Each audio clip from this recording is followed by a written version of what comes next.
Hello everyone, good afternoon, welcome to the Unacademy YouTube channel UGC NET champions. आप सबका Unacademy के YouTube channel UGC NET champions में स्वागत है। So finally आपकी आ गई है एक और क्लास, जहां पे आज हम लोग बात करने वाले जस्टिस पर, यानी कि न्याय पर, कि बहुत सारे विचारकों ने न्याय के बारे में क्या बात कही है।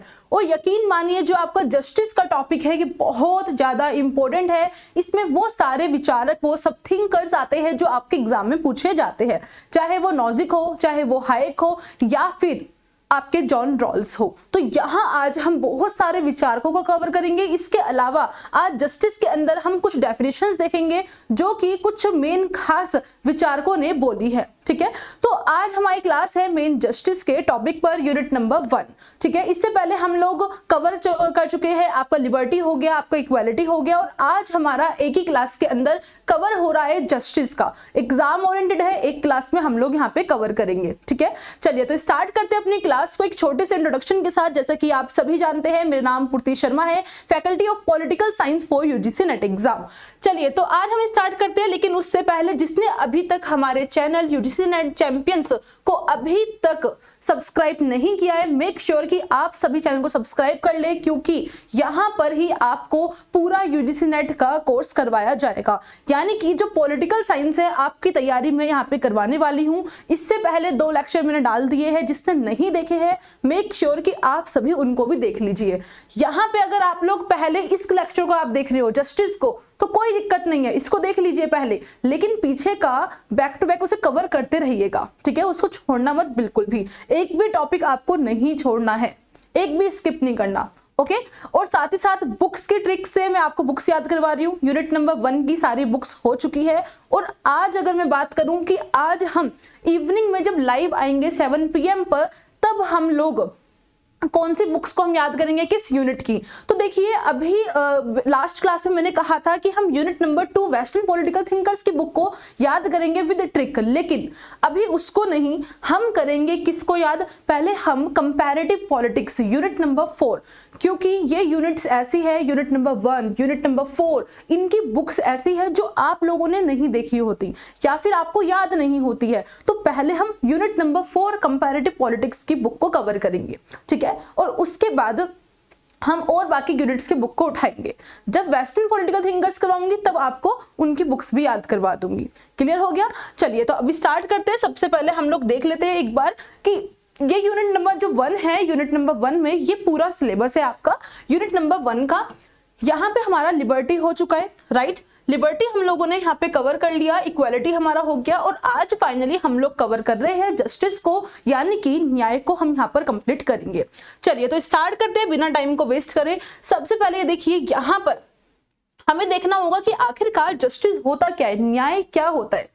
तो भाई न्याय क्या है, यानी कि आप किसी के साथ कोई एक अन्याय ना करो, किसी के अधिकारों का हनन ना करो। तो वहां पर अगर किसी के साथ कोई गलत हो भी रहा है तो आप उसका इंसाफ करो, या फिर सीधे तौर पर जो भी समाज के अंदर जितने भी रिसोर्सेज, संसाधन, अधिकार, स्वतंत्रता जो भी हम सबको मिल रहा है, जो लिबर्टी हमें मिल रही है, जो राइट्स हमें मिल रही है, या जो इक्वालिटी हमें मिल रही है, वो सबको मिलना चाहिए, ना कि किसी को इससे वंचित रखना चाहिए। तो असल में यही आपके लिए न्याय कहलाया जाता है। तो यहाँ पर सबसे पहले अगर हम न्याय जस्टिस की बात करें, तो यहाँ जस्टिस जो वर्ड है, जस्टिस, उसमें जो JUS है, वो जो जस है, वो आपका जो जस है, ये इसका मतलब क्या होता है, समायोजन करना। ये लैटिन जो लैंग्वेज है, जो लैटिन लैंग्वेज है, उससे उसका वर्ड है आपका जस। इसी का मतलब होता है क्या, समायोजन करना, यानी कि एक तरीके से सबको साथ में लेकर आना। ठीक है, सबको साथ में लेकर आना, ऐसे नहीं किसी एक को आप अलग ट्रीट कर रहे हो, दूसरे को आप अलग, मतलब कि किसी को आप एक को वंचित कर रहे हो अपने अधिकारों से, उसके अधिकारों से, उसकी लिबर्टी से, ऐसा नहीं होना चाहिए। तो जस्ट का मतलब होता है समायोजन करना। न्याय ऐसा आदर्श है जो परस्पर विरोधी दावों के बीच समन्वय लाने का प्रयास करता है। अब आखिरकार ये जस्टिस करता क्या है? जस्टिस एक ऐसा आइडियल है, एक ऐसा आदर्श है जो बेसिकली क्या करता है, attempt to bring about coordination between the conflicting claims, यानी कि जितने भी कन्फ्लिक्ट्स होते हैं, अगर 2 चीजों के बीच में, 2 जनों के बीच में कोई भी कन्फ्लिक्ट है, 2 दावे, 2 क्लेम्स आ रहे, एक क्लेम कर रहा है क्या, जैसे कि सपोज कीजिए हम सब कह रहे थे कि भाई री एग्जाम होना चाहिए क्योंकि हम लोग साथ गलत हुआ है, ठीक है। दूसरी तरफ कहा जाता है कि नहीं, री एग्जाम नहीं होना चाहिए। तो ऐसे में वहां पर असल में क्या जस्टिस होगा? तो वहां पे जो दो क्लेम है, जो टू क्लेम है, जिनके बीच में कन्फ्लिक्ट हो रहा है, जिनके बीच में संघर्ष हो रहा है, उनका एक तरीके से कोऑर्डिनेशन करना, सही तरीके से एक ऐसी चीज लेकर आना जो कि असल में जस्टिस कहलाए। तो जस्टिस वही करता है, अगर जो दो दावे हैं, कोई भी टू क्लेम्स आपस में अगर कन्फ्लिक्ट कर रहे हैं, तो उनके बीच में हमें कोऑर्डिनेशन बना के कुछ काम करना होगा। जैसे कि हमारा असल में एग्जाम हुआ जो कि सही था, तो ऐसे में वो हमारा क्या हुआ? जस्टिस कहलाया, ठीक है। यहां तक क्लियर है? तो ये तो हो गया आपका जस्टिस, आप सब इसको जानते भी है। लेकिन मेन बात आती है कि अलग अलग विचारकों ने जस्टिस को लेकर किस किसने क्या क्या डेफिनेशन दी है और एग्जाम में कौन से थिंकर्स की डेफिनेशन इंपॉर्टेंट हो सकती है। सबसे पहले अगर हम बात करें सेंट ऑगस्टीन की, सेंट ऑगस्टीन ने क्या कहा कि यदि न्याय ना रहे तो राजतंत्र केवल विशाल दस्युतंत्र रह जाएगा, स्वयं दस्युतंत्र भी एक छोटा राजतंत्र ही है। क्या कह रहे हैं यहाँ पर ऑस्टिन? ऑस्टिन कह रहे हैं कि अगर आप सोचते हो कि न्याय नहीं होगा, अगर आप सपोज करो आपकी सोसाइटी में, आपके राज्य में, आपके देश के अंदर न्याय है ही नहीं, जस्टिस नहीं है, तो जस्टिस ना होने की वजह से क्या होगा? एक मोरार्कीज आ जाएगा, अराजकता आ जाएगी, एक दुष्यंत्र आ जाएगा, जो कि एक तरीके का क्या है? एक तरीके राजतंत्र ही है। एक क्या है? वो एक राजतंत्र है। तो वहां पर जस्टिस ना होने की वजह से ये प्रॉब्लम देखी जा सकती है। कौन सी? मोरार्की की। ये बात कहते हैं कौन? आपके ऑस्टिन इस बात को बोलते हैं। तो सिंपल याद रखना है, ऑस्टिन ने क्या कहा कि अगर जस्टिस नहीं होगा तो जो एक मोरार्कीज है वो एक क्या बन जाएगा? केवल एक विशाल दस्युतंत्र बन जाएगा, यानी कि एक ऐसा तंत्र बन जाएगा जहां पर एक ऐसा शासन आ जाएगा कि आप उस पर कंट्रोल नहीं कर सकते, निरंकुश शासन आ जाएगा, ठीक है, जो कि आपके साथ अनजस्ट हो जाएगा, ठीक है। तो ये बात कहने वाले कौन है? आपके ऑस्टिन इस बात को बोलते हैं। क्लियर हो गया कि जस्टिस नहीं हुआ तो आपके क्या रहेगा? आपके टायरनीस हो जाएगा। ओके। इसके अलावा अगर हम बात करें एडम बर्ग की, क्योंकि ये सब विचारक आपके पूछे जाते हैं तो इन सब विचारकों के बारे में आपको पढ़ना ही है। यहाँ पे अगर मैं बात करूं एडम बर्ग की, एडम बर्ग क्या कहते हैं? जब कभी स्वतंत्रता और न्याय के बीच दीवार खड़ी की जाती है तब मेरे विचार से इनमें से कोई भी सुरक्षित नहीं रह जाता।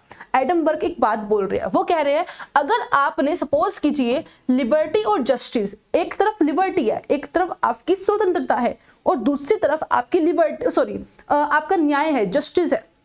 अगर आपने इन दोनों के बीच में एक वॉल क्रिएट कर दी, जैसे कि सपोज कीजिए आप लोगों ने क्या किया, यहां पर एक तरफ आपकी लिबर्टी है, ठीक है, दूसरी तरफ आपका जस्टिस है। आपने क्या किया? इन दोनों के बीच में एक वॉल बना दी, एक दीवार बना दी। तो ऐसा करके आपने क्या किया? अगर आप ऐसा करते हो, लिबर्टी को और जस्टिस को अगर आप बिल्कुल अलग करते हो, दीवार खड़ी करते हो, तो उससे इनमें से कोई भी सुरक्षित नहीं होगा। ये ना ही तो आपका लिबर्टी सेफ होगा, ना ही आपको जस्टिस मिलेगा। ऐसा कहने का मतलब क्या है एडम बर्ग का? एडम बर्ग बेसिकली ये कहते हैं कि दीवार खड़ी करने से कुछ नहीं होगा, दीवार खड़ी करके आप इन दोनों को अलग कर रहे थे, जबकि ये दोनों एक दूसरे से आपस में जुड़े हुए हैं, लिबर्टी और जस्टिस। तो अगर आपने दीवार खड़ी कर दी बीच में, तो आप इन दोनों में से आपको कुछ भी नहीं मिलने वाला, या दोनों में से कोई भी सेफ नहीं होगा। किसने कहा? एडम बर्ग ने कहा, ठीक है। इसके अलावा अगर हम बात करें इमैनुअल कांट की, जो कि एक दार्शनिक आदर्शवादी है, एक फिलोसोफर है, बिल्कुल आइडियलिज्म को फेवर करते हैं। कौन? आपके इमैनुअल कांट। तो इमैनुअल कांट क्या कहते हैं जस्टिस को लेकर? ये कहते हैं कि यदि न्याय तथा सदाचार नष्ट हो जाए तो संसार में मानव जीवन का कोई मूल्य नहीं रह जाएगा।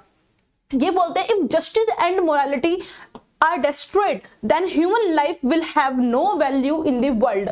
अगर जस्टिस हमारे संसार से, हमारे राज्य से खत्म हो गया तो ना ही तो मोरल्स रहेंगे, ना ही मानव का जीवन रहेगा, ना ही उसका कोई मूल्य, उसकी कोई वैल्यू ही नहीं रहेगी एक ह्यूमन की लाइफ की। क्योंकि इमैनुअल कांट क्या है? इमैनुअल कांट है आपके आदर्शवादी, आदर्श वाली बातें करते हैं। आइडियोलॉजी, उनकी आइडियोलॉजी कौन सी? आदर्शवादी है, ठीक है।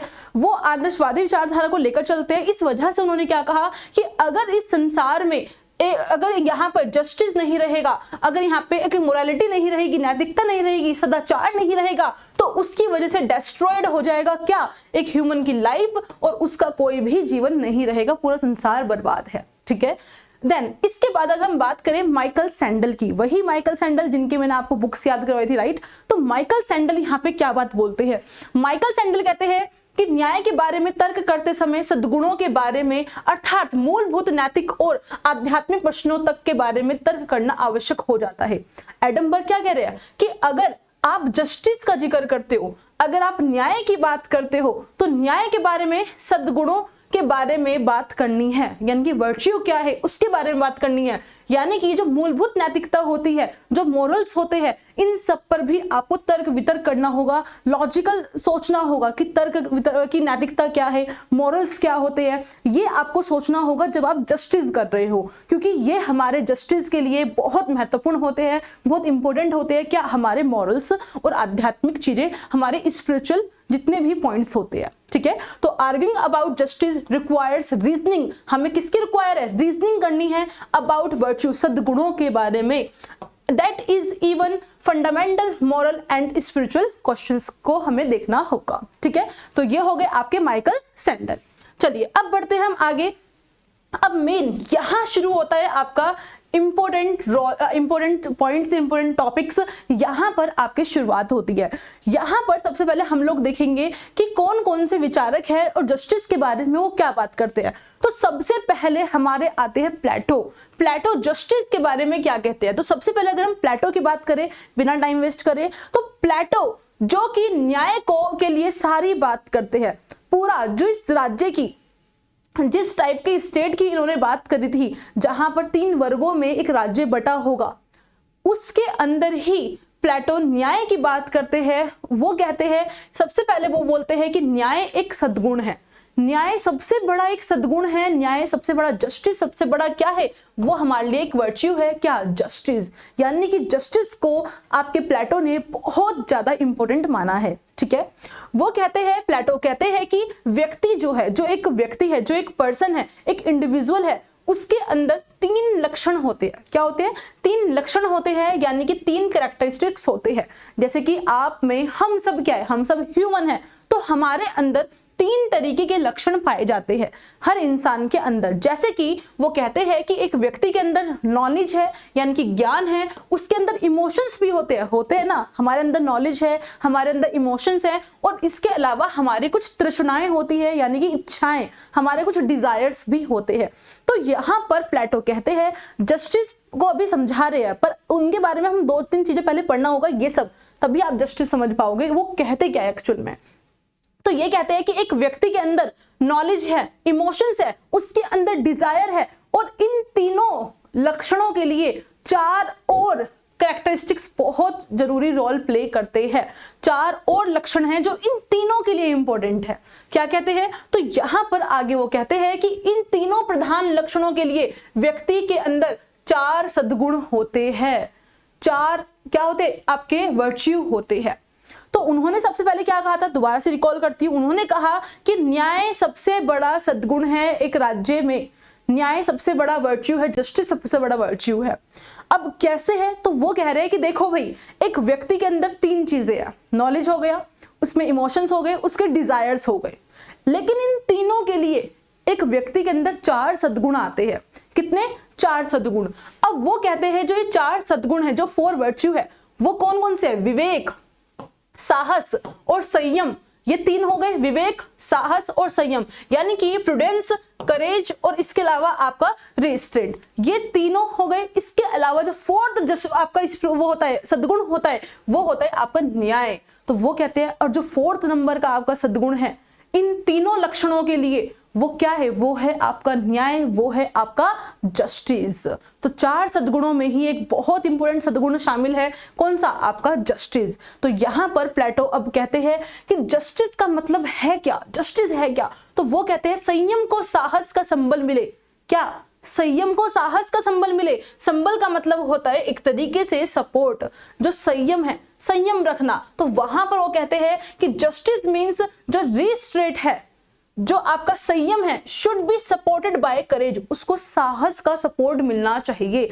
यानी कि जो ये तीनों चीज थी, विवेक, साहस, संयम, जो ये 4 सद्गुण हैं, यहाँ पे देखना, जो 4 सद्गुण उन्होंने बताए, तीन लक्षण के लिए जो 4 सद्गुण बताए, जो 4 स्पिरिचुअल बताए, विवेक, साहस और संयम, और 4th नंबर का जस्टिस। तो वहां पर वो कह रहे हैं कि जो संयम है और जो साहस है, यहां पर इन दोनों में एक तरीके से अंतर बता रहे हैं। वो क्या कह रहे हैं कि संयम को, यानी कि किसको, संयम को किसका सपोर्ट चाहिए, साहस का सपोर्ट चाहिए। यानी कि साहस, जो आप अंदर करेज है, वो सपोर्ट करेगा किसको, आपके संयम को।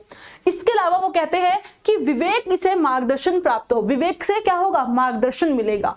जो विवेक है यानी कि जो एक तरीके से जो आपके अंदर प्रूडेंस है, वो इनको क्या करेगा, इनको गाइडेंस देगा, इनको गाइड करेगा। अब यहां पर वो बता रहे हैं कि चारों सद्गुण किस तरीके से जस्टिस तक जाएंगे।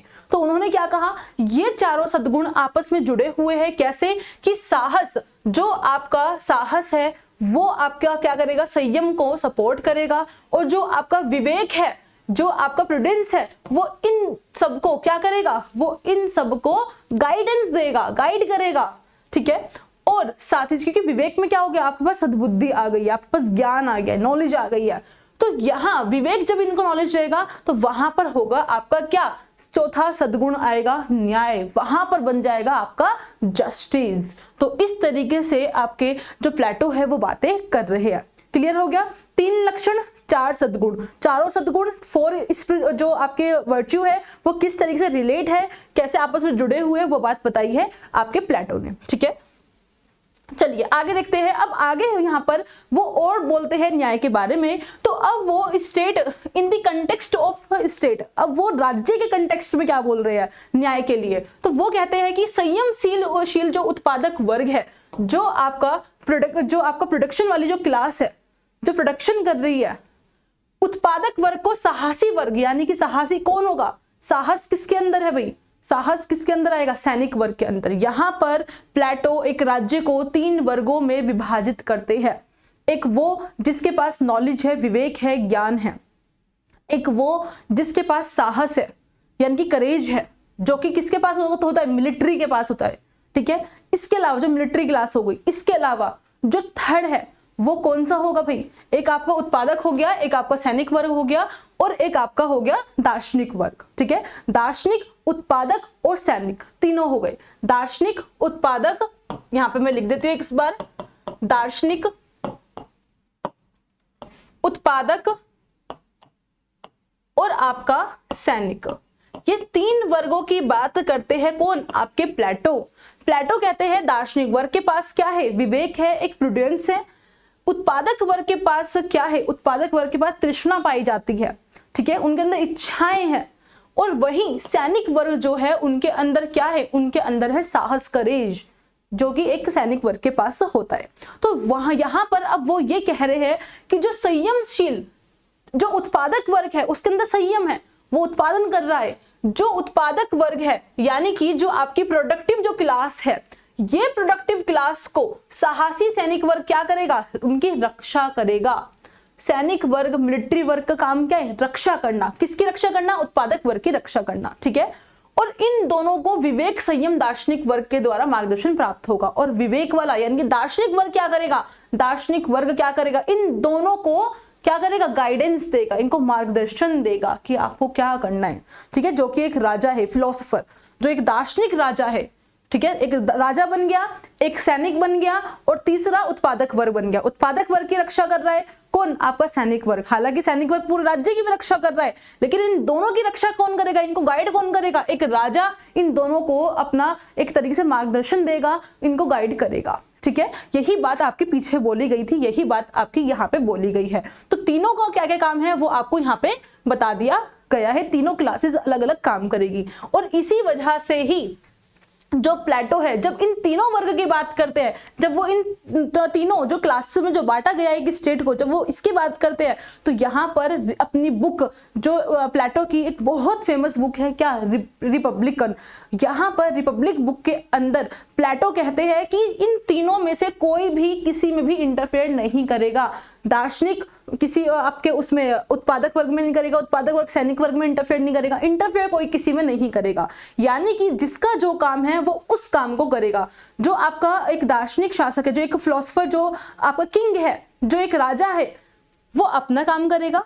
जो एक प्रोडक्टिव जो क्लास है, उत्पादन करने वाला, वो अपना उत्पादन का काम करेगा। इसके अलावा जो आपका सैनिक वर्ग है, वो सैनिक वर्ग, मिलिट्री क्लास, वो अपना काम करेगी रक्षा करने का, कोई किसी दूसरे का काम ना करे। ठीक है, तो इसीलिए प्लेटो अपनी बुक रिपब्लिकन बुक के अंदर ये बात बोलते भी है कि न्याय क्या है? न्याय एक व्यक्ति, एक कर्तव्य, एक वर्ग और एक कार्य, यानी कि वो कहते हैं कि justice justice as an individual, a duty, a class और अ टास्क, यानी कि एक व्यक्ति होगा, वो किसी एक वर्ग से होगा और उस एक वर्ग का अपना एक कर्तव्य होगा, अपना एक कार्य होगा।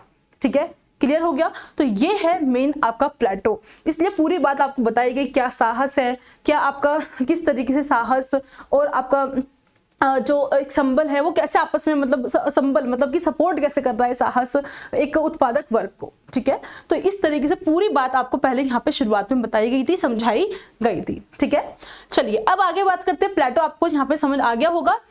अब बढ़ते हैं हम अरस्तु, जो कि ये भी आपका एक बहुत ज्यादा इंपॉर्टेंट विचारक है, आपके एरिस्टोटल। ये न्याय के बारे में क्या बात बोलते हैं?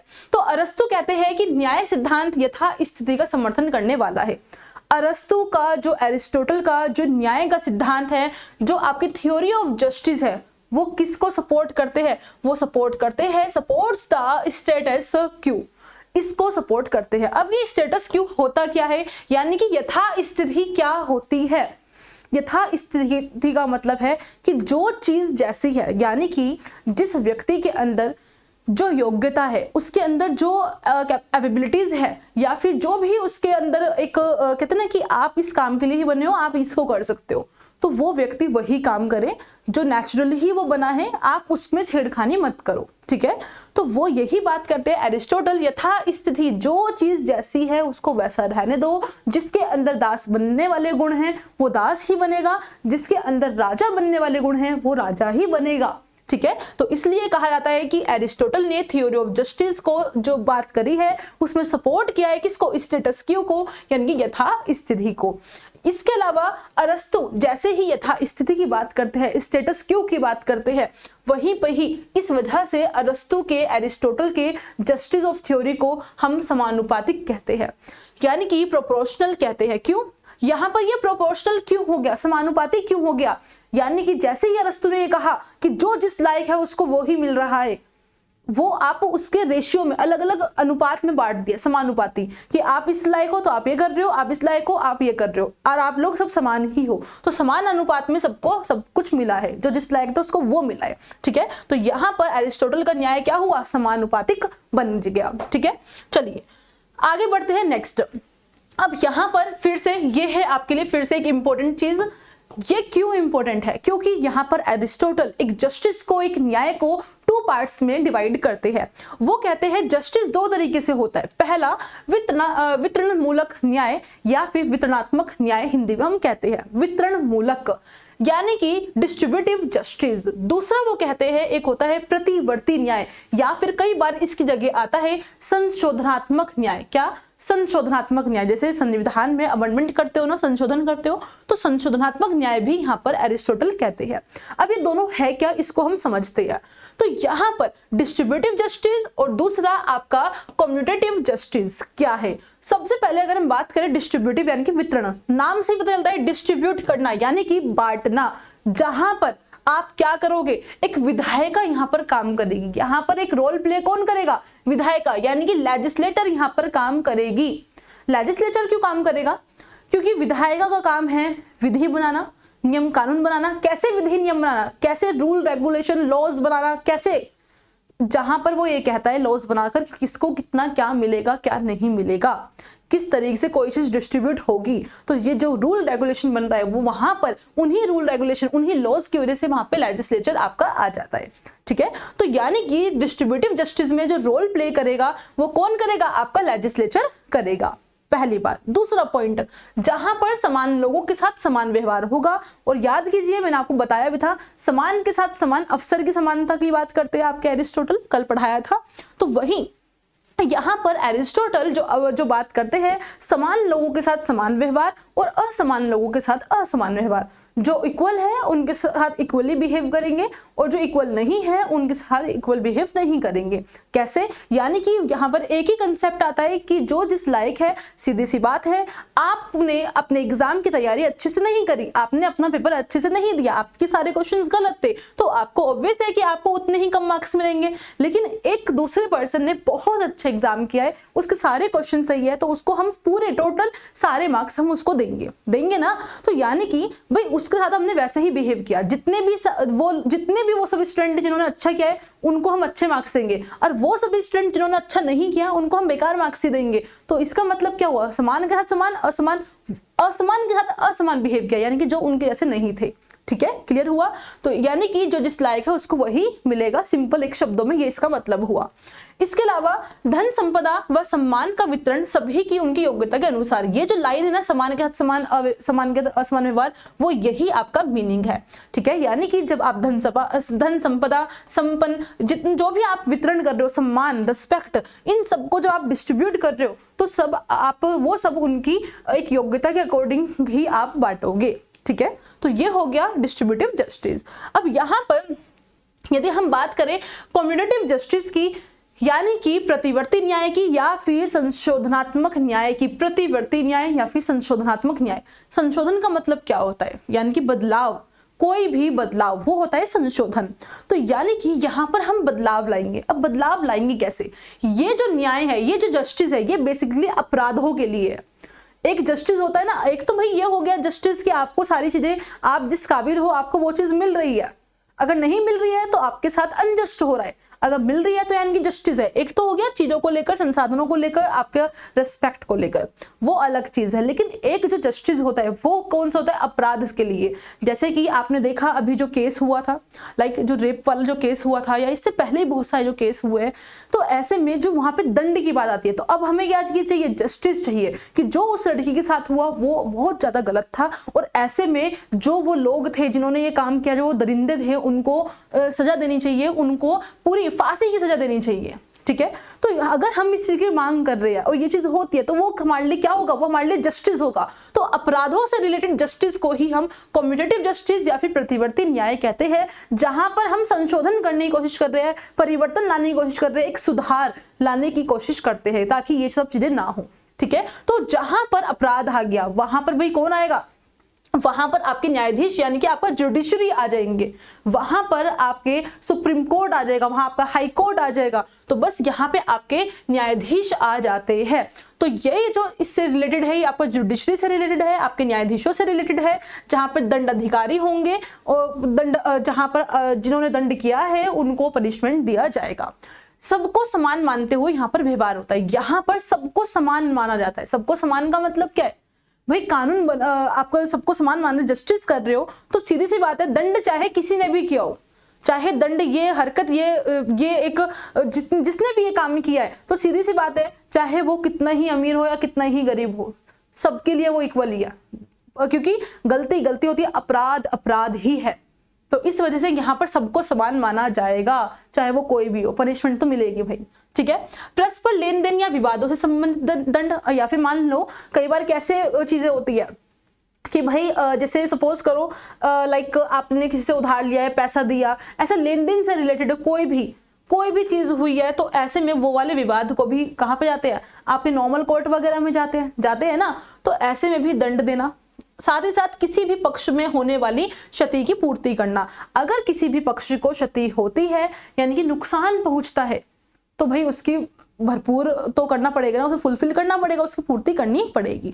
तो ये होते हैं टू टाइप्स के जस्टिस, डिस्ट्रीब्यूटिव जस्टिस जहां पे संसाधनों को बांटा जा रहा है, और ये जो प्रतिवर्ती न्याय या फिर संशोधनात्मक न्याय है, जहां पर दंड दिए देकर एक सुधार लाने की कोशिश की जा रही है, एक बदलाव, एक परिवर्तन, एक संशोधन लाने की कोशिश की जा रही है। ठीक है, तो ये रहा आपका इंग्लिश में कि आपका डिस्ट्रीब्यूटिव जस्टिस लेजिस्लेचर से जुड़ा हुआ है, जहां पर इक्वल ट्रीटमेंट, इक्वल पीपल के साथ इक्वल ट्रीटमेंट किया जाएगा, जहां पर डिस्ट्रीब्यूशन किया जाता है आपका वेल्थ का, आपके ओनरशिप का, इन सब का इक्वल डिस्ट्रीब्यूशन अब आपकी योग्यता के अकॉर्डिंग किया जाएगा। ठीक है, इसके अलावा कम्युनिटिव जस्टिस जो कि आपका जजेस या फिर मजिस्ट्रेट से जुड़ा हुआ है, इसके यहाँ पर हर एक एवरीवन इक्वल है, उसको इक्वल ट्रीट किया जाएगा। ठीक है, और यहाँ पर पेनल्टीज वगैरह से रिलेटेड, जो भी ऐसे ट्रांजेक्शन से रिलेटेड कोई भी ऐसे डिस्प्यूट्स होते हैं, कोई भी ऐसे विवाद होते हैं, उन सबको यहाँ पर देखा जाएगा। ठीक है, साथ ही साथ आपको कॉम्पेंसेशन दिया जाएगा, यानी कि जो भी किसी को क्षति होती है, नुकसान होता है, उसको हम क्या कर देंगे, आपका कॉम्पेंसेशन देंगे, यानी कि उसको थोड़ा एक, जैसे कई बार किसी को जान माल की हानि होती है तो पैसा देते हैं, तो वो चीज यहाँ पर की जाएगी। ठीक है, यानी कि कुल मिलाकर न्याय किया जाएगा जैसे मर्जी। अब यहाँ पर अरस्तु मेन क्या बोल रहे हैं, अरस्तु का वितरणात्मक न्याय मैंने आपको बता दिया, अरस्तु का संशोधनात्मक न्याय ये भी मैंने आपको बता दिया। ठीक है, दोनों ही इंपॉर्टेंट है आपके एग्जाम के लिए। अब अरस्तु क्या कहते हैं कि समाज में सेवा और पदों का वितरण व्यक्ति द्वारा समाज में किए गए योगदान से निर्धारित होगा, किस व्यक्ति को क्या देना है, यानी कि एरिस्टोटल कहते हैं द डिस्ट्रीब्यूशन ऑफ सर्विस या फिर position in society will be determined by the contribution made by the individual to the society, यानी कि एक सोसाइटी के अंदर किस इंडिविजुअल को हमें क्या देना है, कितनी उसे सर्विस देनी है, कितनी क्या उसकी पोजीशन रहने वाली है सोसाइटी के अंदर, तो वो सब कैसे डिसाइड होगा, वो सब डिसाइड होगा कि उसने क्या किया है, उसने हमारी सोसाइटी के अंदर कितना कंट्रीब्यूशन दिया है, कितना योगदान दिया है समाज के अंदर, ये देखा जाएगा। आप क्या कर रहे हो समाज के अंदर, वो चीज डिसाइड करेगी कि आपको कितना क्या मिलना चाहिए, यानी कि योग्यता के अनुसार आपको सब कुछ मिलेगा। ठीक है, सद्गुण ही योग्यता का मानदंड है। अब यहां पर ये लाइन थोड़ा सा याद रखना कि सद्गुण ही योग्यता का मानदंड है। सद्गुण यानी कि जो वर्च्यू होता है वही आपकी योग्यता मतलब आपकी जो एबिलिटीज है, जो आपके अंदर कैपेबिलिटीज है, उन सब का मानदंड, उन सब का क्राइटेरिया है क्या, सद्गुण। यानी कि सद्गुण ही बताएगा कि आप कितने योग्य हो। अब आप कहोगे मैम योग्यता बता रहा था कि हमें क्या मिलना चाहिए, ठीक है, लेकिन योग्यता को कौन डिसाइड कर रहा है, सद्गुण डिसाइड कर रहा है। आपके अंदर कितने वर्च्यू है, आप कितना अच्छे हो, आप कितने नैतिक वाली चीजें करते हो, आपके अंदर कितने मॉरल्स है, क्या है, ये सब जो सद्गुण है, आपके जो वर्च्यू है, ये सब डिसाइड करेंगे कि हाँ भाई आप बहुत अच्छे हो, आप सबकी भलाई करते हो, समाज में बहुत अच्छा काम करते हो। तो यानी कि आपकी योग्यता किसने डिसाइड करी, आपकी योग्यता आपके सद्गुणों ने डिसाइड करी। ठीक है, क्लियर हो गया। चलिए आगे बढ़ते हैं नेक्स्ट। अब आगे भाई जॉन रॉल्स, आपका एरिस्टोटल हमने पढ़ लिया, साथ ही साथ एरिस्टोटल बहुत बड़ा है, लेकिन यहाँ पे नहीं पढ़ना है, यहाँ पे सिर्फ जस्टिस के रिगार्डिंग पढ़ना है हमें, वो हम एरिस्टोटल को एरिस्टोटल में ही पढ़ेंगे। यहाँ पढ़ लेंगे तो कैसे काम चलेगा। अब देखिए, अब यहाँ पर हम बात करते हैं जॉन रॉल्स की। जॉन रॉल्स क्या बोलते हैं आपके जस्टिस को लेकर, ये भी कहने को आपके वेस्टर्न पॉलिटिकल थिंकर्स में हम सबको पढ़ेंगे, प्लेटो, एरिस्टोटल, रॉल्स, लेकिन जस्टिस को लेकर ये बात करते हैं तो जस्टिस में ही ये हमें पढ़ना पड़ता है। तो यहाँ पर अगर हम बात करें जॉन रॉल्स की, थ्योरी ऑफ जस्टिस इनकी बुक है 1971 की, मोस्ट इंपोर्टेंट ईयर, बिल्कुल प्रॉपर याद रखना, 1971 John Rawls theory of justice. यहां पर वो न्याय के सिद्धांत की बात करते हैं, जस्टिस क्या है इनके अकॉर्डिंग उसकी बात करते हैं। तो रॉल्स कहते हैं न्याय की समस्या प्राथमिक सामाजिक वस्तुओं यानी कि प्राइमरी जो गुड्स है उनके न्यायपूर्ण वितरण से संबंधित है। अरस्तु क्या कह रहे हैं कि जस्टिस क्यों नहीं होता, जस्टिस की प्रॉब्लम क्या है। वो कहते हैं जस्टिस की प्रॉब्लम ये है कि जो प्राइमरी गुड्स है, जो प्राथमिक आपके प्राइमरी सोशल जो गुड्स है, यानी कि जो आपकी प्राथमिक सामाजिक वस्तुएं हैं, उनका सही तरीके से यानी कि न्यायपूर्ण तरीके से डिस्ट्रीब्यूशन नहीं होता। जस्टिस तरीके से अगर आपकी प्राइमरी जो सोशल गुड्स है उसका डिस्ट्रीब्यूशन नहीं हो रहा है, तो यानी कि समाज के अंदर न्याय नहीं है, अन्याय है। ठीक है, अनजस्ट हो रहा है। तो यानी कि अब आप कहोगे मैम तो प्राइमरी सोशल जो गुड्स है, यहाँ पे सोशल आएगा, जो प्राइमरी सोशल गुड्स है वो होती क्या है। तो आपके जॉन रॉल्स कहते हैं प्राथमिक वस्तुएं वो होती है जैसे कि आपके अधिकार, आपके rights, just a second, okay sorry, आपके राइट्स, आपके अधिकार, आपकी स्वतंत्रता, आपकी शक्तियां, आपके अवसर, आपका आत्मसम्मान, यानी कि आपको सही तरीके से आपको राइट्स मिल रहे हैं नहीं मिल रहे हैं, आपकी लिबर्टी आपको मिल रही है नहीं मिल रही है, आपकी पावर, आपको अपॉर्चुनिटी मिल रही है नहीं मिल रही है, ये सब आपके समाज के अंदर आप सबके लिए प्राथमिक वस्तुएं हैं जो आपको मिलनी चाहिए, सही तरीके से आपके बीच में डिस्ट्रीब्यूट होनी चाहिए। अगर ये सब डिस्ट्रीब्यूट नहीं हो रहा है सही तरीके से तो वहां पे न्याय नहीं कहलाएगा। ठीक है, इसलिए जॉन रॉल्स ने यही बात बोली है according to John Rawls the problem of justice की प्रॉब्लम क्या है, is related to equitable distribution of primary social goods. अगर प्राइमरी सोशल गुड्स का डिस्ट्रीब्यूशन नहीं हो रहा है तो वही हमारे न्याय के लिए सबसे बड़ी प्रॉब्लम है, ठीक है। और ये आपकी प्राइमरी वस्तुएं क्या होती है, सोशल प्राइमरी, वो मैंने आपको यहाँ बता दिया। चलिए अब आगे यहाँ पे जॉन रॉल्स क्या कहते हैं, तो भाई प्रॉब्लम तो यही है ना कि वस्तुएं ढंग से बट जाए। बस अगर वस्तुओं का मतलब कि आपकी जो प्राइमरी सोशल जो गुड्स है अगर उनका डिस्ट्रीब्यूशन अच्छे से हो गया तो यानी कि प्रॉब्लम सॉल्व, जस्टिस हो जाएगा। लेकिन अब उसके लिए करें क्या, ठीक है। तो यहाँ पर प्राथमिक सामाजिक वस्तुओं के वितरण के लिए जॉन रॉल्स निष्पक्ष प्रक्रिया की बात करते हैं, यानी कि एक फेयर प्रोसेस की बात करते हैं। भाई अब सब पूछ रहे हैं जॉन रॉल्स से कि भाई बताओ ना फिर हम जस्टिस कैसे करें। तो उन्होंने कहा कि आप जिस तरीके से जस्टिस कर रहे हो, जो पूरा प्रोसेस है, जैसे कि एग्जाम्पल के तौर पे आप खाना कैसे बना रहे हो, आपका खाने बनाने का प्रोसेस क्या है, तो ऐसे ही जस्टिस करने का तरीका क्या है, वो पूरा प्रोसेस क्या है, आपको प्रोसेस यानी कि एक फेयर प्रोसेस आपको रखना होगा, ठीक है।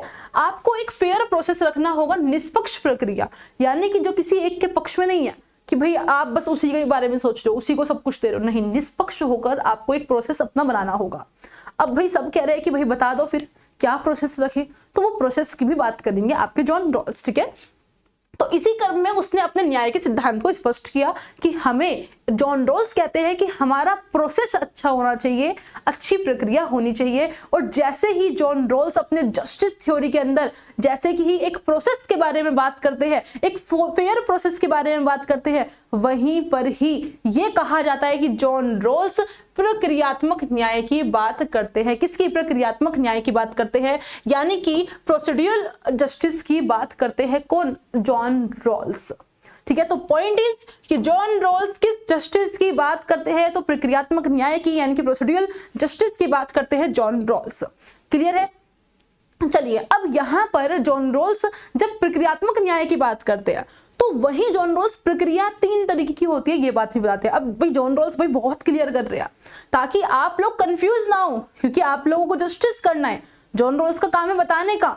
तो जॉन रॉल्स कह रहे हैं कि भाई एक चीज का ध्यान रखना, प्रोसेस जो है वो 3 तरीके के होते हैं, लेकिन अच्छा कौन सा रहेगा वो मैं आपको बताऊंगा। तो सबसे पहले सब कहते हैं कि चलो भाई हमें बता दो भाई कौन कौन से प्रोसेस है, ताकि हम कोई गलत प्रोसेस ना अपना लें। तो जॉन रॉल्स कहते हैं कि हाँ बिल्कुल, एक होता है पूर्ण प्रक्रियात्मक न्याय यानी कि कंप्लीट प्रोसीड्यूरल जस्टिस, एक होता है आपका इनकम्प्लीट प्रोसीड्यूरल जस्टिस यानी कि अपूर्ण प्रक्रियात्मक न्याय, और एक होता है शुद्ध प्रक्रियात्मक न्याय यानी कि आपका प्योर प्रोसीड्यूरल जस्टिस, ठीक है। तो जॉन रॉल्स कहते हैं कि भाई 3 तरीके की प्रक्रियाएं होती है जस्टिस करने की। पहले मैं इन तीनों को एक्सप्लेन करूंगा और फिर बताऊंगा कि आपको इन तीनों में से कौन सी फॉलो करनी है और मैं कौन सी फॉलो करता हूं, ठीक है। तो सबसे पहले हमें तीनों को समझना होगा। तो यहां पर जॉन रॉल्स जो बात करते हैं पूर्ण प्रक्रियात्मक न्याय, जहां पर वस्तुओं के उपयुक्त वितरण में को स्वाधीन मानदंड के साथ साथ ऐसी प्रक्रिया भी निहित होती है जो उस लक्ष्य की पूर्ति आवश्यक करती है। अब देखो यहां पे आपको 2 वर्ड्स में कंफ्यूज नहीं होना, 2 वर्ड्स पे फोकस करना है। जैसे सेकंड, ओके, यहां पर आपको फोकस करना है, पहला एक मानदंड, ठीक है, दूसरा एक प्रक्रिया। इन 2 शब्द पे ही तीनों आपके कवर होंगे, सिर्फ 2 शब्द, एक क्राइटेरिया और एक आपका प्रोसेस। क्राइटेरिया और प्रोसेस, जॉन रॉल्स कहते हैं कि आपका कंप्लीट प्रोसीड्यूरल जस्टिस यानी कि पूर्ण प्रक्रियात्मक न्याय वो होता है जहां पर आपके पास एक आपका मानदंड है, आपने क्राइटेरिया भी डिसाइड किया हुआ है, आपने एक अपना क्राइटेरिया डिसाइड किया हुआ है, मानदंड रेडी किया हुआ है, दूसरा उसका एक प्रोसेस भी तैयार किया हुआ है। तो ये पूरा यानी कि दोनों चीज कवर है, दोनों चीज अगर आपकी है तो यानी कि वो पूरा हो गया, वो कंप्लीट प्रोसीड्यूरल जस्टिस कहलाएगा।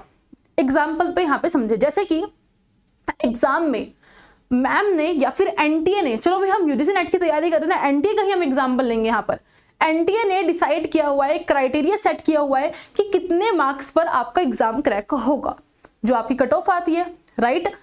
अब ये तो हो गया क्राइटेरिया, साथ ही साथ इसके लिए एनटीए ने वो प्रोसेस क्या रखा हुआ है, एग्जाम, कि आपका एग्जाम होगा इस तरीके से होगा, आपके एग्जाम 2 होंगे, इतने इतने उसमें क्वालिफाइड होना चाहिए, ये सब आपने रखा हुआ है। तो यानी कि एनटीए ने एक प्रोसेस रख दिया, एग्जाम आपका प्रोसेस है और आपका क्राइटेरिया आपकी कट ऑफ के मार्क्स है।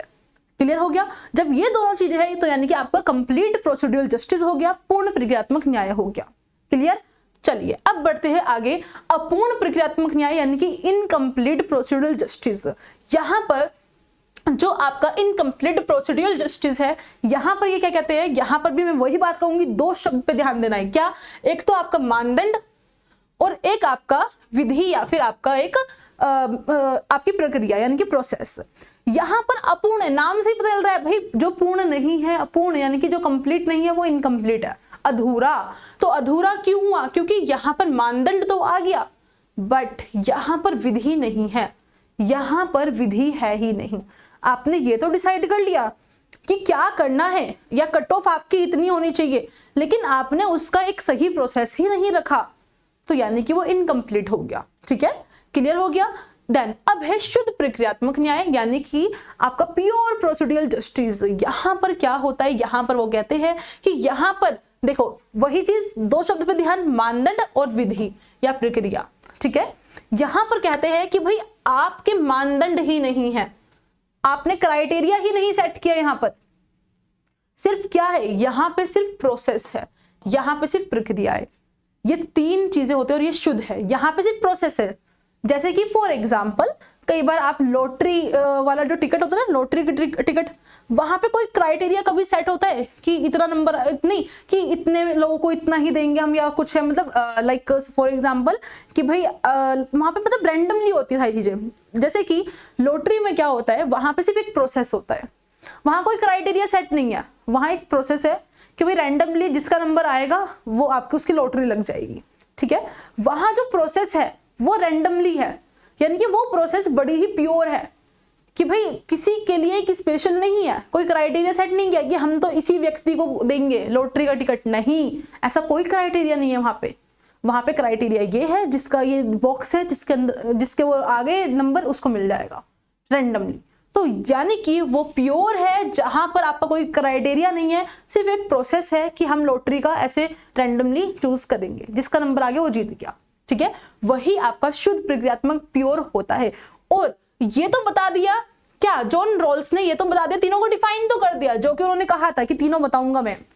अब जॉन रॉल्स कहते हैं कि भाई ये तो मैंने आपको बता दिया, अब मैं किसको अच्छा मानता हूं वो भी सुनो। जॉन रॉल्स कहते हैं मैं मानता हूं इसको अच्छा, किसको? शुद्ध प्रक्रियात्मक न्याय को मैं अच्छा मानता हूं, किसको? शुद्ध प्रक्रियात्मक न्याय को।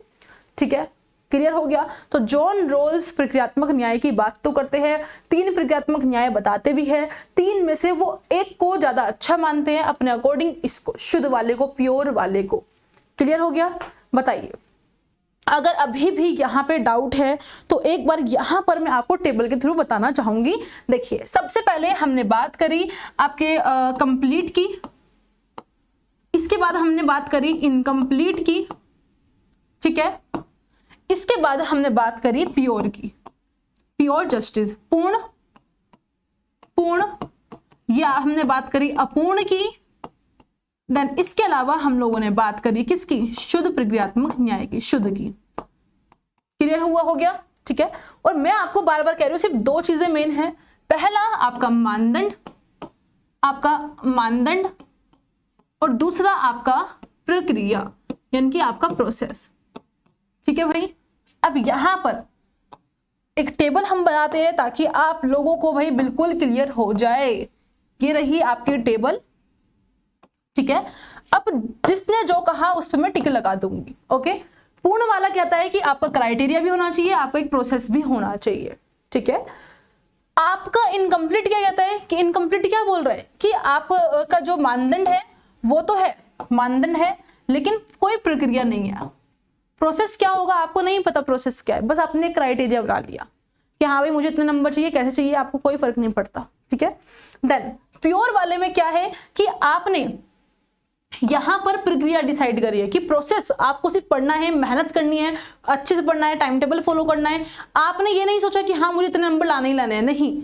आपको पता है अगर आप अपना प्रोसेस अच्छा रखोगे, अगर आप अपने प्रक्रिया, अपना पढ़ाई का तरीका अच्छा रखोगे तो नंबर अच्छे ऑटोमेटिकली ही आ जाएंगे। ठीक है, तो प्रक्रिया अच्छी है, यहाँ पर आपने कोई क्राइटेरिया सेट नहीं किया है। तो ये वाला मानते हैं आपके कौन? आपके जॉन रॉल्स।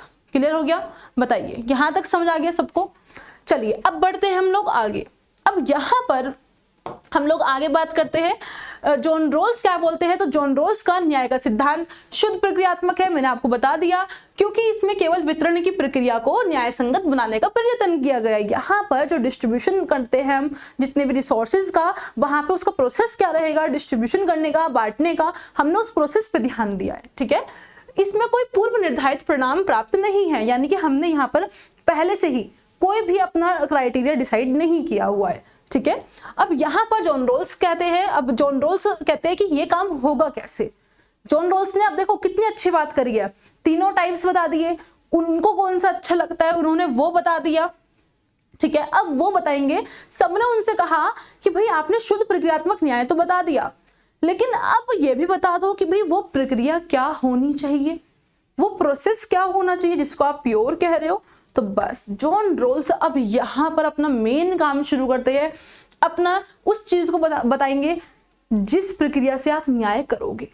ठीक है, तो वो कहते हैं कि मैं बात करता हूं मूलभूत स्थिति की, मैं बात करता हूं एक ओरिजिनल पोजीशन की। ओरिजिनल पोजीशन की बात करते हैं, वो कहते हैं कि एक चीज है जो कि काल्पनिक है। काल्पनिक मतलब एक तरीके से आपका इमेजिन की हुई। इमेजिन करो, जॉन रोल्स कह रहे हैं कि इमेजिन करो कि एक मूल स्थिति है जहां पर सब लोग बैठे हैं जो कि न्याय करेंगे।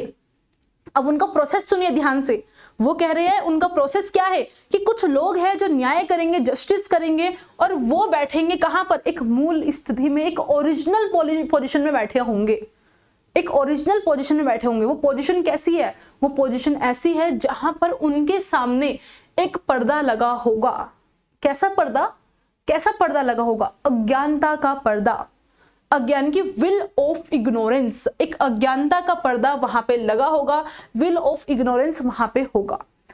ठीक है, आप सब बैठे हो, जस्टिस करने वाले लोग आप हो, आप सब बैठे हो, आपके सामने एक पर्दा है। ठीक है, विल ऑफ इग्नोरेंस, आपको नहीं पता उस पार क्या है, पर ये पर्दा जो है ये अज्ञानता का है, आपको ज्ञान नहीं है। ज्ञान ना होने का मतलब ये नहीं कि न्याय करने वाले लोग पागल है, मूर्ख है, नहीं, ऐसा नहीं है। ज्ञान नहीं है, अज्ञान है, इसका मतलब यह है कि उन्हें अपनी विशिष्ट क्षमताओं और प्रतिभाओं का ज्ञान नहीं है। वो अपने बारे में नहीं सोच रहे, मतलब कि एक तरीके से मतलब उन्हें ये नहीं पता कि हमारे अंदर क्या क्या एक स्पेशल एबिलिटीज है, हमारे अंदर क्या टैलेंट है। क्योंकि अगर न्याय करने वाले लोग ये सोचने लग गए, अरे भाई मेरे पास इतना टैलेंट है, मेरे पास ये है वो है, तो जब वो जस्टिस के लिए जब वो रूल बनाएंगे तो वो अपने को ध्यान में रखकर बनाएंगे, अपने लिए बनाएंगे सिर्फ कि भाई मेरे पास इतना सब कुछ है, मैं औरों से अच्छा हूं, तो बस मैं क्यों वो करूं, मैं अपने लिए ज्यादा अच्छे रूल्स बनाऊंगा, वो ऐसे रूल्स बनाएगा। ठीक है, तो वही कहा कि लेकिन जॉन रोल्स कहते हैं अब जो आपके न्याय करने वाले जो लोग हैं वो एक विल ऑफ इग्नोरेंस पर्दे के पीछे बैठे हैं, विल ऑफ इग्नोरेंस के पीछे है, जहां उन्हें नहीं पता कि उनके अंदर क्या क्षमताएं हैं, उससे क्या क्या होगा, नहीं पता। उनके पास उत्तम जीवन के लिए कोई स्पष्ट दृष्टिकोण भी नहीं है, एक अच्छा जीवन हमारे लिए कैसा हो सकता है नहीं पता, उन्हें कुछ नहीं पता। उन्हें ऐसा, उन्हें अपनी सामाजिक आर्थिक पृष्ठभूमि का बोध नहीं है, उन्हें नहीं पता, वो अवेयर नहीं है किससे, अपने सोशल और इकोनॉमिक बैकग्राउंड से भी उनको कोई फर्क नहीं है, कुछ नहीं पता, कुछ नहीं पता उनको। ठीक है, वे स्वहित की चिंता करते हैं। ये लाइन जो है थोड़ा ध्यान से यहाँ पे एंटी फंसाता है। वे स्वहित की चिंता करते हैं, यानी कि अपने हित की, यानी कि they are considered about their self interest, यानी कि वो अपने सेल्फ इंटरेस्ट के बारे में सोचते हैं, लेकिन वो अहमवादी नहीं है, वहां पर वो इगोइस्टिक नहीं है, ईगो वाले नहीं है। अपने बारे में सोचेंगे तो सही, अभी मैं बताऊंगी कैसे सोचेंगे, अपने बारे में सोचेंगे लेकिन अहमवादी वाले नहीं, ईगो, अपने अंदर ईगो लाके नहीं सोचेंगे कि भाई मैं हूं और मैं ऐसा हूं, मेरे लिए ये होना चाहिए और मेरे लिए ही होना चाहिए, ये चीज नहीं होगी उनके अंदर। अपने बारे में सोचेंगे, अपने को ध्यान में रखकर सोचेंगे, लेकिन जो वो अपने को ध्यान में रखकर सोचेंगे ना, वो सबके लिए अच्छा होगा। ठीक है, अब कैसे होगा वो अभी आपको मैं बताऊंगी, पहले सुनिए कि इग्नोरेंस, विल ऑफ इग्नोरेंस का मतलब क्या है, कि आपके लिए वो है कि उन्हें किस चीज का ज्ञान नहीं है। ठीक है, उनके पास अर्थशास्त्र, मनोविज्ञान का सामान्य ज्ञान होता है तथा उसमें न्याय की भावना भी पाई जाती है। उनके अंदर नॉलेज है, जनरल नॉलेज है, इकोनॉमिक की, साइकोलॉजिकली, और उनके पास जस्टिस कैसे किया जाए उन सबको वो सब नॉलेज है। कुल मिलाकर एक समाज के अंदर अमीर गरीब क्या है, एक ओल्ड पर्सन यंग पर्सन क्या है, ये सब चीजों से उन्हें कोई वो नहीं है। ठीक है, या वो अमीर है तो उसके ये अच्छे राइट्स होने चाहिए, वो गरीब है उसका तो हम शोषण करेंगे, नहीं, ये सब चीजों को उन्हें कुछ नहीं पता।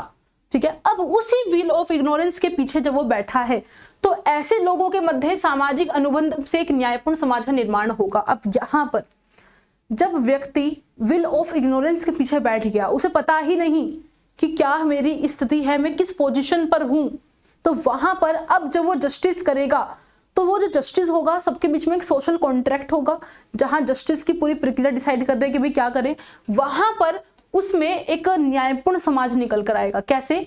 क्योंकि वहां पर जब वे स्वयं सबसे वंचित वर्ग की स्थिति में रखकर जब वो स्वयं को अब जो जस्टिस कर रहे हैं, अब वो क्या करेंगे, खुद को, क्योंकि उनको नहीं पता कि वो समाज में उनकी पोजीशन क्या है, उनको नहीं पता, तो सीधी सी बात है अब जब वो सोचेंगे कि भाई क्या रूल रेगुलेशन बनाऊं मैं समाज के लिए, तो वो अपने बारे में सोचेगा।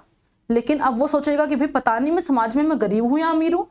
न्याय करने वाले को नहीं पता अपनी पोजीशन का कि वो समाज के अंदर कहां पे स्टैंड करता है, वो अमीर है या गरीब है उसको नहीं मालूम, वो रिच है या पुअर है उसको नहीं मालूम।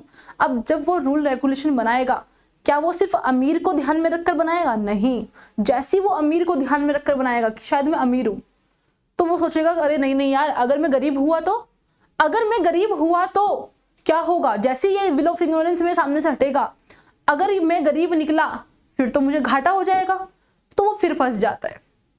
वो सोचता है कि चलो ऐसा करता हूं, मैं रूल्स बनाता हूं अपने आप को गरीब मानकर, लेकिन फिर वो सोचता है अगर मैं अमीर निकला तो तब भी नुकसान है।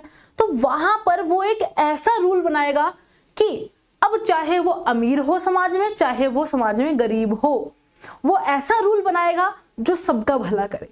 अब उसे टेंशन ही नहीं है, वो अपने बारे में सोच रहा है, लेकिन वही बात ना, वो इगोइस्ट नहीं है, अपने बारे में तो सोच रहा है, लेकिन वो जो रूल बनाएगा, क्योंकि उसे नहीं पता वो अमीर निकलेगा वो गरीब निकलेगा, उसे नहीं पता उसका क्या निकलने वाला है, लेकिन वो रूल ऐसे बना रहा है कि उसको दोनों तरफ वो कुछ भी निकले, दोनों में फायदा हो जाए, अमीर को भी और गरीब को भी। तो बस इसलिए कहा जाता है व्हील ऑफ इग्नोरेंस कि व्यक्ति अपने बारे में सोचकर ही रूल रेगुलेशन बना रहा है, लेकिन वो अहमवादी नहीं है। ठीक है, वहां वो सबके लिए फायदा करने वाला है। ठीक है, तो बस वही है कि जब वे स्वयं को सबसे वंचित वर्ग की स्थिति में अपने आप को रखता है तो अधिकतम लाभ प्राप्त करने हेतु प्रयास करेगा, और जब वो व्यक्ति अपने आप को अब एक गरीब पुअर की उस स्थिति में मान लेगा या फिर अपने आप को मानेगा कि वो एक वंचित वर्ग का है, तो ऐसे में यानी कि एक निम्न वर्ग का है, अगर वो अपने आप को जस्टिस करने वाला इंसान ये मान लेगा कि मैं एक निम्न वर्ग का हूं, तो वहां पर वो सोचेगा कि मुझे अधिकतम लाभ कैसे प्राप्त हो सकता है, तो वो वहां पे अच्छे रूल रेगुलेशन बनाएगा और उस वजह से उसको अधिकतम लाभ होगा। क्लियर हो गया? चलिए, अब इसे महाकाल्पनिक नियम कहा जाता है, यानी कि ग्रेट कंसेप्चुअल रूल इसको माना जाता है, महाकाल्पनिक नियम, जहां पे एक बहुत बड़ी कल्पना करी गई है, एक बहुत बड़ा कंसेप्ट जहां पे लाया गया है। ठीक है, या फिर अधिकतम न्यूनतम सिद्धांत इसी को ही कहते हैं। याद रखना, मैक्सिमिन प्रिंसिपल्स किसको कहा गया? अधिकतम न्यूनतम सिद्धांत।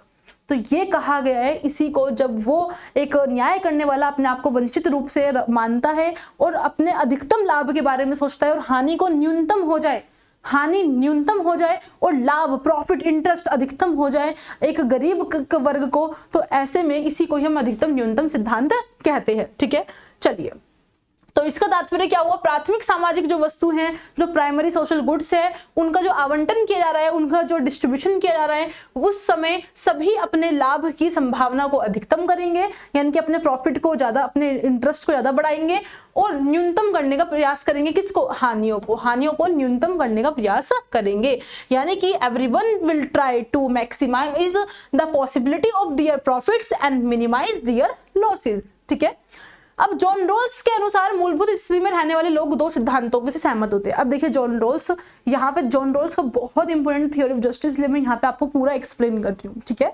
यहाँ पर जो जॉन रॉल्स है वो मूल स्थिति में जो व्यक्ति बैठे हैं, यानी कि जो व्यक्ति ओरिजिनल पोजिशंस में बैठे हैं व्हील ऑफ इग्नोरेंस के आगे, वहां पर वो व्यक्ति दो सिद्धांतों को फॉलो करते हैं। दो सिद्धांत, वो क्या है? पहली थ्योरी, फर्स्ट है प्रत्येक व्यक्ति को उस सीमा तक स्वतंत्रता दी जाएगी जहां तक वह अन्य लोगों की स्वतंत्रता को बाधित ना करे। पहला सिद्धांत क्या है? फर्स्ट थ्योरी, पहला प्रिंसिपल क्या है कि every person shall be given liberty to the extent that he does not impair the liberty of other, यानी कि एक व्यक्ति को स्वतंत्रता उतनी दी जाएगी कि उसकी लिबर्टी किसी दूसरे को नुकसान ना पहुंचाए या उसकी लिबर्टी में बाधा ना बने। ठीक है, एक व्यक्ति को इतनी लिबर्टी मिलेगी, ठीक है, और इसी को ही कहा जाता है स्वतंत्रताओं की समानता। क्या कहते हैं, यानी कि इक्वालिटी ऑफ फ्रीडम, सबको इक्वल इक्वालिटी हो गई। मेरे को भी उतनी लिबर्टी है कि आपकी लिबर्टी को कोई नुकसान ना पहुंचे, और आपको भी उतनी लिबर्टी है कि मेरी लिबर्टी को कोई नुकसान ना पहुंचे। तो इसलिए इसको हमने क्या कहा, स्वतंत्रताओं की समानता या इक्वालिटी ऑफ फ्रीडम। क्लियर हो गया। चलिए, ये सब पॉइंटों को ध्यान में रखना है, बहुत इंपॉर्टेंट है। इसके अंतर्गत स्वतंत्रता को केवल स्वतंत्रता के लिए प्रतिबंधित किया जा सकता है, यानी कि एक फ्रीडम को एक फ्रीडम के लिए ही आप उसको प्रतिबंधित कर रहे हो, ठीक है, उस पर रिस्ट्रिक्शंस लगा रहे हो, फ्रीडम को फ्रीडम के लिए ही, ठीक है। चलिए अब बढ़ते हैं आगे। दूसरा प्रिंसिपल क्या कहते हैं, जॉन रॉल्स, जो इस मूल स्थिति में जो लोग बैठे हैं, जो ओरिजिनल पोजीशन में जो लोग बैठे हैं, वहां पर उस ओरिजिनल पोजीशन में दूसरा प्रिंसिपल, दूसरा सिद्धांत वो क्या फॉलो करते हैं कि सामाजिक आर्थिक असमानताओं को इस रूप में व्यवस्थित किया जाएगा कि वह समाज में न्यूनतम सुविधा प्राप्त व्यक्तियों को अधिकतम उपयोगी हो। अब क्या बात आई, दूसरा प्रिंसिपल उन्होंने डिसाइड किया कि social economic equalities will be arranged in such as a way that they are of maximum benefits to the least advantaged person in the society, that is called आपके डिफरेंस प्रिंसिपल, जिसको हम विभेद का सिद्धांत कहते हैं। जहां पर आप क्या कर रहे हो, सामाजिक आर्थिक असमानता को किस तरीके से आप मैनेज कर रहे हो, आप जो सोशल इकोनॉमिक जो इनइक्वालिटी है वहां पे किस तरीके से आप उसको मैनेज करोगे। आपको क्या करना होगा कि समाज में न्यूनतम सुविधा जो व्यक्ति है, ऐसे व्यक्ति जिनको कम सुविधा मिल रही है, जिनको मिनिमम सुविधाएं मिल रही है, आप उनको अधिकतम लाभ दोगे। क्योंकि अज्ञानता के पर्दे के पीछे बैठे थे ना वो लोग, तो उन्होंने अपने आप को एक कहां पे, एक वंचित स्थिति में अपने आप को रखा था ना, ताकि हम अगर वंचित निकले तो हमें ज्यादा लाभ हो जाए, रखा था ना। तो इसीलिए दूसरा प्रिंसिपल वो यही फॉलो कर रहे हैं कि न्यूनतम स्थिति में रहने वाले जो लोग हैं उनको अधिकतम लाभ होना चाहिए, और इसी को ही हम विभेद का नियम कहते हैं। विभेद मतलब डिफरेंस, यानी कि अंतर, या फिर असमानता भी मान लीजिए, ये असमानता ही है। लेकिन कैसी असमानता है, जॉन रॉल्स ने ऐसी असमानता क्रिएट कर दी जहां पर एक असमानता असल में समानता ही है ये भी, ठीक है, जहां न्यूनतम स्थिति में रहने वाले लोगों को अधिकतम लाभ हो रहा है, जो कि जस्टिस ही कहलाएगा, जो कि न्याय कहलाएगा, ठीक है। चलो, ये विषमताएं उन पदों और स्थितियों से जुड़ी है जो अवसर की समानता के अंतर्गत सर्वसुलभ हो। इसे अवसर की निष्पक्ष समानता का सिद्धांत कहते हैं। अभी मैंने आपको बताया, अवसर की समानता यानी कि अवसर की समानता सबको मिल रही है, लेकिन निष्पक्ष होकर मिल रही है, किसी एक के पक्ष में नहीं है कि भाई सिर्फ अमीर के पक्ष में नहीं। वहां पर भाई सीधी सी बात है, जो न्यूनतम है हम उनको देंगे अवसर, उनको भी अपॉर्चुनिटी मिलेगी, उनको भी अधिकतम पर उनका अधिकतम लाभ भी मिलेगा। क्यों? ताकि वो आपके इक्वल आ सके। तो वहां पर एक अवसर की निष्पक्ष समानता का सिद्धांत, principle of fair equality of opportunity देखा गया है, ठीक है। तो ये जो लाइन है दोनों आपको याद रखना है, विभेद का सिद्धांत क्या है, अवसर की निष्पक्ष समानता का सिद्धांत ही है। ओके, चल अब बढ़ते हैं आगे नेक्स्ट। तो विभेद का नियम, या फिर इसको हम भेद मूलक भी कहते हैं। विभेद का नियम क्या कह रहा है कि प्राथमिक वस्तुओं के समान वितरण किसी तरह की छूट को तभी उचित ठहराया जा सकता है यदि उसे न्यूनतम से आपके लोगों को अधिकतम लाभ हो। सीधी सी बात कह रहे हैं, विभेद का नियम विभेद मूलक यानी कि लॉ ऑफ डिस्क्रिमिनेशन कब अच्छा है, एक असमानता, एक भेदभाव कब अच्छा है, एक भेदभाव तब अच्छा है जब न्यूनतम स्थिति में रहने वाले लोगों को अधिकतम बेनिफिट्स मिल रहे हैं, ज्यादा मैक्सिमम बेनिफिट्स मिल रहे हैं, किसके, आपके न्यूनतम स्थिति में रहने वाले लोगों को। क्लियर हो गया। चलिए, तो ये था आपका विभेद मूलक सिद्धांत क्या होता है according to John Rawls. Rawls के न्याय का निर्माण कल्याणकारी राज्य के अंतर्गत किया गया है। Point be noted. क्या रॉल्स ने जो न्याय का निर्माण किया है, जो जस्टिस की बात करी है, वो एक वेलफेयर स्टेट के रूप में करी है, एक कल्याणकारी राज्य के रूप में करी है, क्योंकि वहां पे समाज के अंदर, सोसाइटी के अंदर, वहां पर न्यूनतम स्थिति जो लोग रह रहे हैं उनका कल्याण, उनका भला किया जा रहा है, ठीक है। तथा उसने न्याय को व्यवहारिक आधार प्रदान करने के लिए लोकतांत्रिक राज्यों की पृष्ठभूमि को आवश्यक माना। जो जॉन रॉल्स हैं वो किसको आवश्यक मानते हैं, इसको भी याद रखना है, लोकतांत्रिक पृष्ठभूमियों को, यानी कि एक डेमोक्रेटिक जो सोसाइटी है, जो डेमोक्रेटिक स्टेट है, उसका फेवर करते हैं कौन, जॉन रॉल्स। क्लियर हो गया। चलिए भाई देखिए, क्लास तो बड़ी है मानती हूं, लेकिन क्या करें भाई, एग्जाम पास है तो एक दिन में कवर करना ही पड़ेगा, ठीक है। आप तो देख रहे हैं लेकिन मैं यहाँ पर पढ़ा रही हूँ, लगातार बोलकर आप तो फिर भी 2x में कर लेंगे, लेकिन मुझे अपनी नॉर्मल स्पीड में ही चलना होगा, है ना। तो वही कहूंगी कि मेहनत यहाँ पर अगर मैं कर रही हूँ तो वहां मेहनत आपको भी करनी है, ठीक है।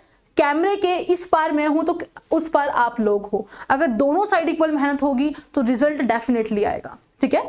चलिए, तो यहां पर अब हम बात करते हैं एफ हाइक की। अब आपका जॉन रोल्स हो गया, अब आके आपके हाइक। हाइक क्या कहते हैं भाई?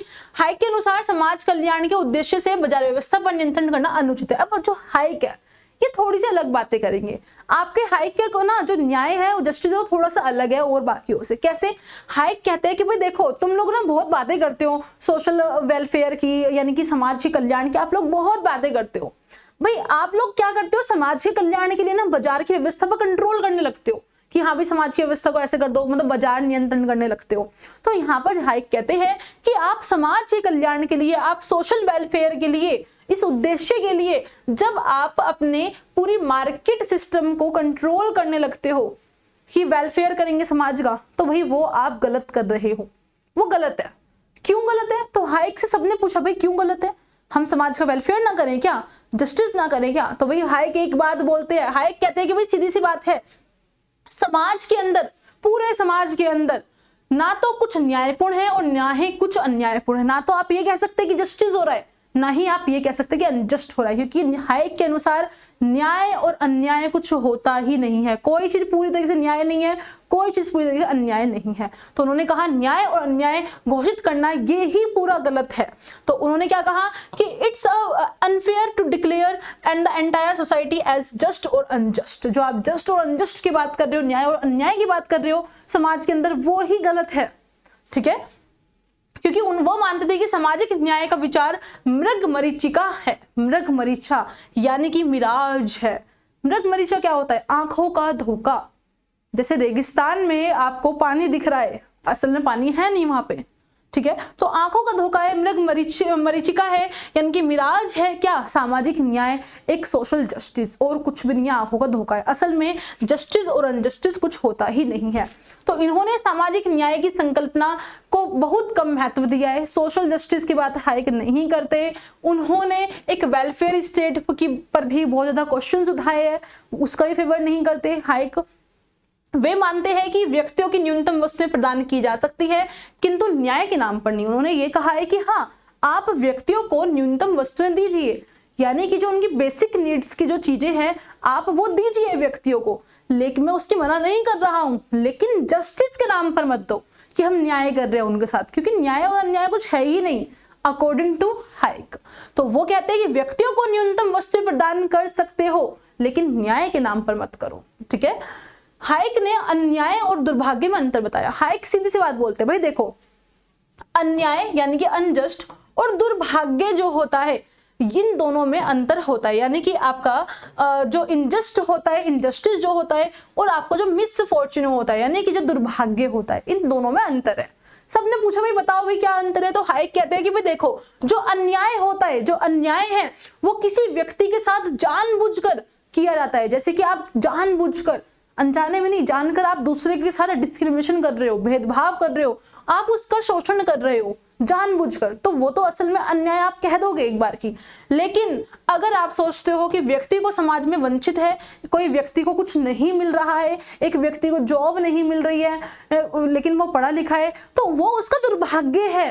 आप ये मत सोचो कि उसको जॉब देनी है, जॉब नहीं है। भाई क्या पता वो उतना अच्छा ना हो इसलिए उसको उस टाइप की जॉब नहीं मिल रही है, वो इंटरव्यू दे रहा है लेकिन सिलेक्ट नहीं हो रहा है। अब ये तो नहीं न्याय के नाम पे आप उसको जबरदस्ती रख लोगे, नहीं, वो उसका इंटरव्यू अच्छा नहीं था तो नहीं रखा, सीधी सी बात है। तो वो उसका दुर्भाग्य है, ठीक है, वो उसका दुर्भाग्य। तो दुर्भाग्य और आपका अन्याय दोनों में डिफरेंस होता है, ठीक है। चलिए अब बढ़ते हैं आगे। तो हाइक का आपको समझाया, और इनकी बुक कौन सी है? आपका लॉ, लेजिस्लेशन एंड लिबर्टी, और एक बुक मैंने आपको बताई थी, एक और थी कॉन्स्टिट्यूशन ऑफ लिबर्टी वाली बुक, ठीक है। हाँ, ये दो बुक थी आपकी हाइक की, और दोनों ही इंपोर्टेंट है। ट्रिक क्या थी भाई? ट्रिक वाली वीडियो में देखना, वहां पर ही ट्रिक मैंने डिस्कस की हुई है। और बाकी अगर मैं अलग से भी ट्रिक डिस्कस करूंगी तो कंफ्यूज हो जाओगे। ट्रिक आपको ट्रिक वाली में देखना, ठीक है। तो अब यहाँ पर बात ये कब की है? 1976 की है। हालांकि ये बुक 3 फेज में आपकी पब्लिश होती है, ठीक है। अब प्रक्रियात्मक न्याय के प्रवर्तकों में कौन कौन आते हैं ये थोड़ा सा आप देख लीजिए कि जो प्रक्रियात्मक न्याय की बात करते हैं, यानी कि जो प्रोसीड्यूरल जस्टिस की बात करते हैं, उसमें आपके हर्बर्ट स्पेंसर आते हैं, आपके हाइक भी आते हैं, और आपके मिल्टन भी आते हैं, मिल्टन फ्रीडमैन और रॉबर्ट नॉजिक, ये सब आपके प्रक्रियात्मक न्याय के अंदर आते हैं। ठीक है, क्लियर हो गया। आपके हाइक, नॉजिक, मिल्टन फ्रीडमैन, ये सब आपके हर्बर्ट स्पेंसर, सब आपके आते हैं किसमें, प्रोसीड्यूरल जस्टिस में, जो इसका सपोर्ट करते हैं। ठीक है, चलो अब यहाँ पर अब ये मत सोचना कि मैम नॉजिक तो रह गया, नॉजिक तो बहुत इंपॉर्टेंट है, हाइक तो आपने करवा दिया, नॉजिक भी बहुत इंपॉर्टेंट है, उनका आता है एग्जाम में, आएगा, करवाऊंगी भी। ठीक है, बेफिक्र रहो। चलो, तो यहाँ पर अब हम बात करते हैं कुछ विचारकों की, आपने बात कर ली। अब यहाँ पर आइडियोलॉजीज देखते हैं कि मार्क्सवादी क्या कहता है, उदारवादी क्या कहता है, नारीवादी क्या कहता है, ये सब क्या कहते हैं, समतावादी क्या कहता है न्याय के बारे में। अब उनको थोड़ा थोड़ा फटाफट से हम लोग देख लेते हैं। अब इसी में ही आपके लॉजिक भी आएंगे। ठीक है, तो यहाँ पर सबसे पहले हम बात करते हैं मार्क्सवादी दृष्टिकोण की। आपका मार्क्सिस्ट क्या कहते हैं, इनका क्या कहना है, तो ये कहते हैं कि पूंजीवाद की समाप्ति के बाद जिस साम्यवाद समाज को, इनका तो एक ही भाई, इनका तो एक ही बात है, मतलब मुझे लगता है कि आप लोगों को अच्छे से रटा पड़ाएगी भाई। मार्क्सवादी तो को बस पूंजीवाद हटाना है, पूंजीवाद हटा दिया तो समानता भी आ गई, पूंजीवाद हटा दिया तो जस्टिस भी हो गया, पूंजीवाद हटा दिया तो आपको लिबर्टी भी मिल गई, सब कुछ मिल गया, बस पूंजीवाद हटा दो। पूंजीवाद सबसे बड़ी जड़ है मार्क्सवादियों के लिए। ठीक है, चलिए, तो मार्क्सवादी क्या कहते हैं कि आपको कैपिटलिस्ट को हटाना होगा, अगर वो हट जाएगा तो एक कौन सी सोसाइटी आ जाएगी, एक सोसाइटी आएगी आपकी कैसी, एक कम्युनिटेटिव सोसाइटी आपको देखी जाएगी, सॉरी कम्युनिज्म, यानी कि एक साम्यवादी सोसाइटी आपकी देखी जाएगी। ठीक है, और वहां पे साम्यवादी में सब कुछ बराबर रहेगा, और वहां जब सब बराबर रहेगा तो जस्टिस सबके साथ रहेगा। ठीक है, तो वहां पर वो क्या कहते हैं कि उसमें अभाव और संघर्ष का जन्म देने वाली परिस्थितियां खत्म हो जाएंगी। अगर साम्यवाद हो जाएगा तो ऐसी कोई सिचुएशन आएगी ही नहीं जिसकी वजह से किसी व्यक्ति को कुछ अभाव हो रहा है, मतलब कोई चीज नहीं मिल रही है या फिर संघर्ष हो रहा है, ऐसी कोई चीजें होने की ही नहीं, बस साम्यवाद कर दो। ठीक है, कम्युनिज्म कर दो। ओके, अब वो कहते हैं राज्य और उसके न्यायिक उपकरणों की कोई आवश्यकता नहीं होगी, फिर हमें राज्य की भी जरूरत नहीं है। मार्क्सवादियों ने साफ कह दिया फिर हमारे पास स्टेट की भी हमें जरूरत कोई भी नहीं होगी, न्याय, हमें कोई राज्य की जरूरत नहीं है, क्योंकि हमने साम्यवाद ला दिया, सब ऑटोमेटिकली बराबर हो गया। ठीक है, चलो अब आगे बढ़ते हैं। अब बात करते हैं समुदायवादियों की, यानी कि कम्युनिटेरियन अप्रोच की। अब ये क्या कहते हैं भाई, नाम से याद आ रहा है, यहाँ पर कम्युनिटी यानी कि पूरा समुदाय, यानी कि सबको जो एक साथ लेके चलेगा। तो इनके लिए न्याय क्या है कि सामाजिक जो वस्तुएं हैं, जितनी भी सोशल गुड्स हैं, उनका जो वितरण होगा, उनका जो डिस्ट्रीब्यूशन होगा, वो कैसे होगा, समाज के प्रति व्यक्ति की प्रतिबद्धता सर्वोच्च होगी। वहां पर क्या होगा, एक व्यक्ति की प्रतिबद्धता, एक व्यक्ति को हम ध्यान रखेंगे, पूरे समाज के व्यक्तियों को। तो इनके अनुसार सामाजिक वस्तुओं का ऐसा वितरण होना चाहिए जिसमें समाज के प्रति व्यक्ति की प्रतिबद्धता सर्वोच्च होगी। तो इन्होंने क्या कहा, there should be a such distribution of social goods in which the individuals commitment towards the society is highest, जहां पर एक व्यक्ति को एक समाज में सबसे ऊपर माना जाएगा, उसकी प्रतिबद्धता ज्यादा वैल्यू मानी जाएगी। ठीक है, यहाँ पर ये कहते हैं कि हमें जस्टिस ऐसे करना है जहां पर एक समुदाय का हित हो, उस समुदाय में हर एक व्यक्ति का हित हो जाए, हर किसी के बारे में सोचा जाए। ठीक है, तो पूरे समुदाय का फेवर होना चाहिए, सबके इंटरेस्ट के बारे में सोचना है। साथ ही साथ सामान्य शुभ की बात करते हैं, यानी कि कॉमन गुड्स, सबके लिए शुभ हो, सबके लिए अच्छा हो, ऐसे नहीं कि बेचारा कुछ के लिए अशुभ हो रहा है और कुछ के लिए अच्छा नहीं हो रहा है, नहीं, सामान्य शुभ होना चाहिए, सबके लिए एक शुभ होना चाहिए। ठीक है, इन्होंने इसी चीज में ही न्याय को माना है, व्यक्ति के अधिकारों को नहीं। एक व्यक्ति के अधिकार के बारे में इन्होंने बात नहीं करी है, यानी कि सेपरेटली आप अगर इंडिविजुअल तरीके से व्यक्ति की बात कर रहे हो, नहीं, आपको समुदाय का सोचना है, किसी एक व्यक्ति के नहीं, पूरे समुदाय का सोचना है। तो ये बात करते हैं आपके समुदायवादी, तभी आपका जस्टिस है। ठीक है, अब यहाँ पर कौन आएंगे, आपके मैकिंटायर आएंगे। मैकिंटायर आफ्टर वर्च्यू, याद है इनकी बुक, क्या भूल गए मैम, हम तो भूल गए ट्रिक, वही आफ्टर वर्च्यू मैकिंटायर, आपके सैंडल, आपके वॉल्जर, आपके चार्ल्स टेलर, ये सब आपके समुदायवादी दृष्टिकोण के अंदर आते हैं। ठीक है, अब अगर आपने नाम भी याद रखे हुए हैं कि कौन कौन समुदायवादी है, अगर ये नाम आपके याद रहेंगे ना, तो यकीन मानिए एग्जाम में जब कोई क्वेश्चन आता है ना, इनसे कई बार बन जाता है ऐसे ऐसे क्वेश्चंस, तो वहां पे आपको अगर ये याद आ गया कि अच्छा ये समुदायवादी है, तो आप समुदायवादी क्या कहते हैं, आपको ये याद आ जाएगा फिर, और वहां आप उस क्वेश्चन को समुदायवाद से जोड़कर आराम से सॉल्व कर लोगे। ये होता है तरीका। ठीक है, तभी कहते हैं एग्जाम में सब कुछ पढ़ा हुआ नहीं आता, लॉजिकली आपको सोचना पड़ता है। ठीक है, चलिए अब आगे बात करते हैं समुदायवादियों में। मैकिंटायर क्या कहते हैं, थोड़ा सा देख लेते हैं। मैकिंटायर समुदायवाद में के नैतिक आधार पर विशेष बल देते हैं। वो कहते हैं समुदायवाद के अंदर क्या होना चाहिए, नैतिकता होनी चाहिए, मॉरल्स को ज्यादा फोर्स करते हैं। कौन, आपके मैकिंटायर। तो स्पेशल एम्फेसाइज करते हैं कि इसको मोरल बेसिस को, कहां पर, आपके कम्युनिटेरियनिज्म के अंदर। ठीक है, समुदायवाद के अंदर मैकिंटायर नैतिकता को। इसके अलावा मैकिंटायर क्या कहते हैं कि व्यक्ति का व्यक्तित्व उस सामाजिक चलन की छत्र छाया में पनपता है जिसके माध्यम से वह संपूर्ण सद्गुण प्राप्त कर सके।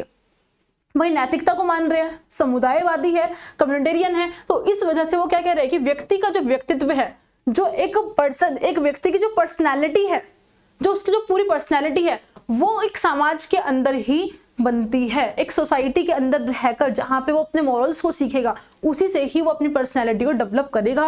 वहीं पर ही एक परफेक्ट वर्च्यू, एक संपूर्ण सद्गुण वो प्राप्त कर सकता है समाज के नैतिकता के अंदर रहकर। ठीक है, क्लियर हो गया। चलिए आगे बढ़ते हैं। नेक्स्ट, उदारवाद की नैतिक सापेक्षवाद की अवधारणाओं को उन्होंने खारिज कर दिया। जो नैतिक सापेक्षवाद है, किसकी, उदारवादी किसकी बात करते हैं, आपके नैतिक सापेक्षवाद की बात करते हैं, यानी कि मोरल रिलेटिविज्म की बात करते हैं, उसकी आलोचना करते हैं। कौन, आपके मैकिंटायर।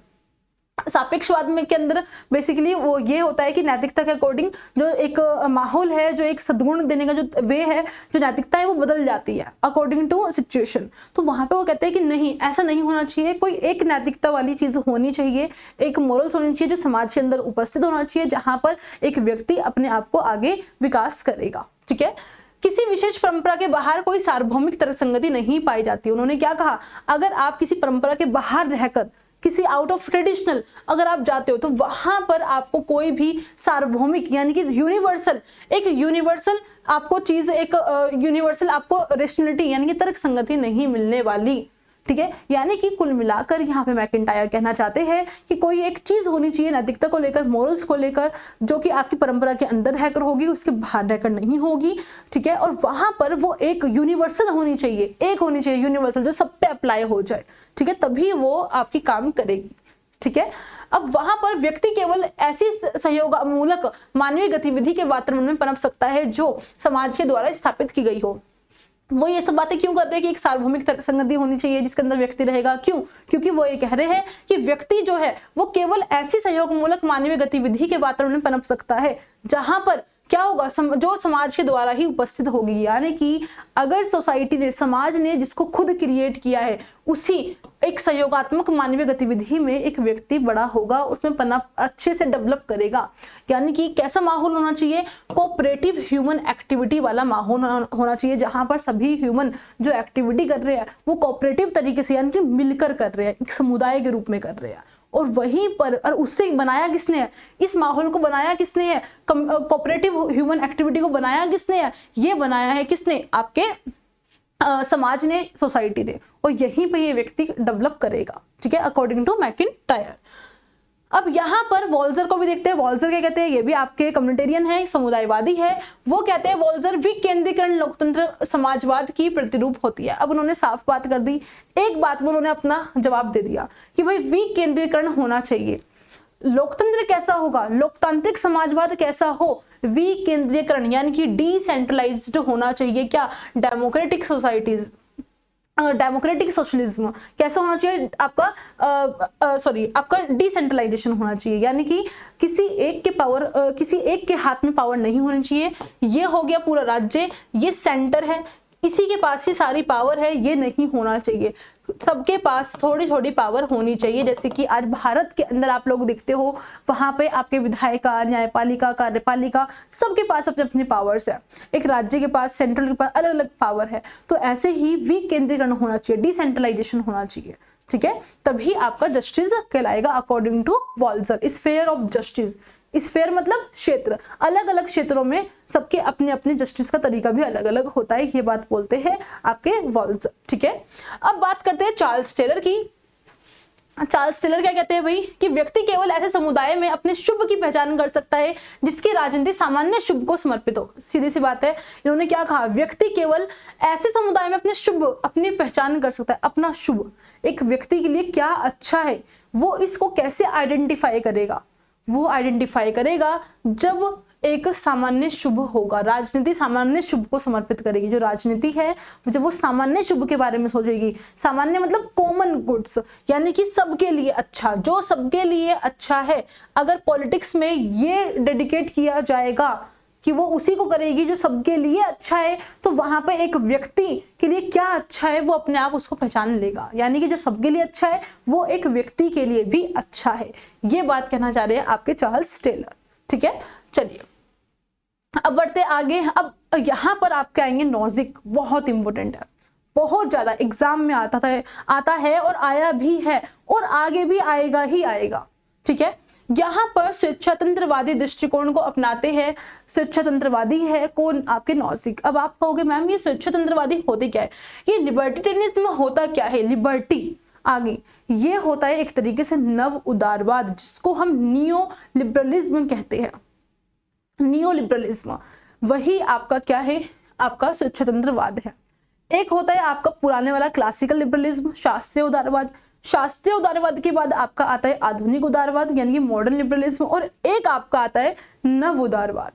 ठीक है, नव उदारवाद को ही हमने स्वेच्छातंत्रवादी कहा है। कैसे?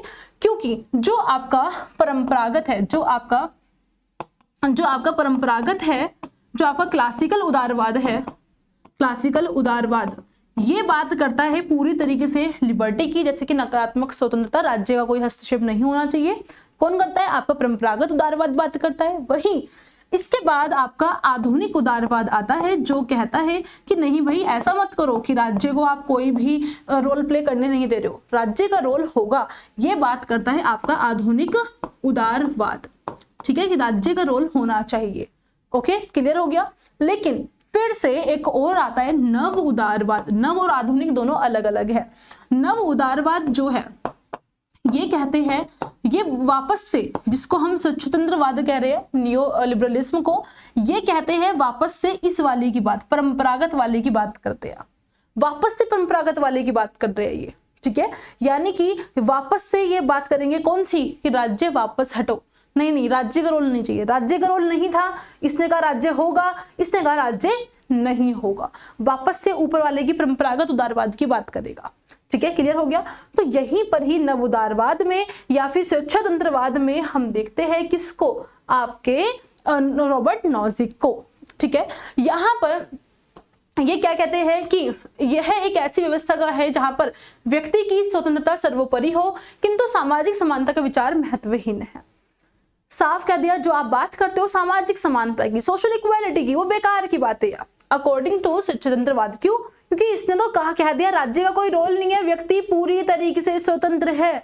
तो जब स्वतंत्र है तो क्या आप इक्वालिटी की बात कर रहे हो? हर कोई स्वतंत्र है, जो मर्जी करना है वो करो, सबको इक्वल अपॉर्चुनिटी, सब कुछ मिल रहा है। ठीक है, तो इन्होंने साफ कह दिया कि एक व्यक्ति की लिबर्टी, एक इंडिविजुअल जो फ्रीडम है वो सबसे ज्यादा महत्वपूर्ण यहाँ पे देखी जाती है। ठीक है, अब यहां पर आते हैं रॉबर्ट नॉजिक। रॉबर्ट नॉजिक की बुक आती है anarchy state and utopia 1974, must be recall again and again. यानी कि ये बुक आपकी बार बार आपको पढ़नी है, आपके एग्जाम में आती है, और ईयर याद रखना है 1974। ठीक है, एनार्की स्टेट एंड यूटोपिया। यहां पर वो न्याय के दो तरीके के सिद्धांतों को पेश करते हैं। रॉबर्ट नॉजिक ने जस्टिस कैसे होगा, दो प्रिंसिपल से लेकर आते हैं रॉबर्ट नॉजिक।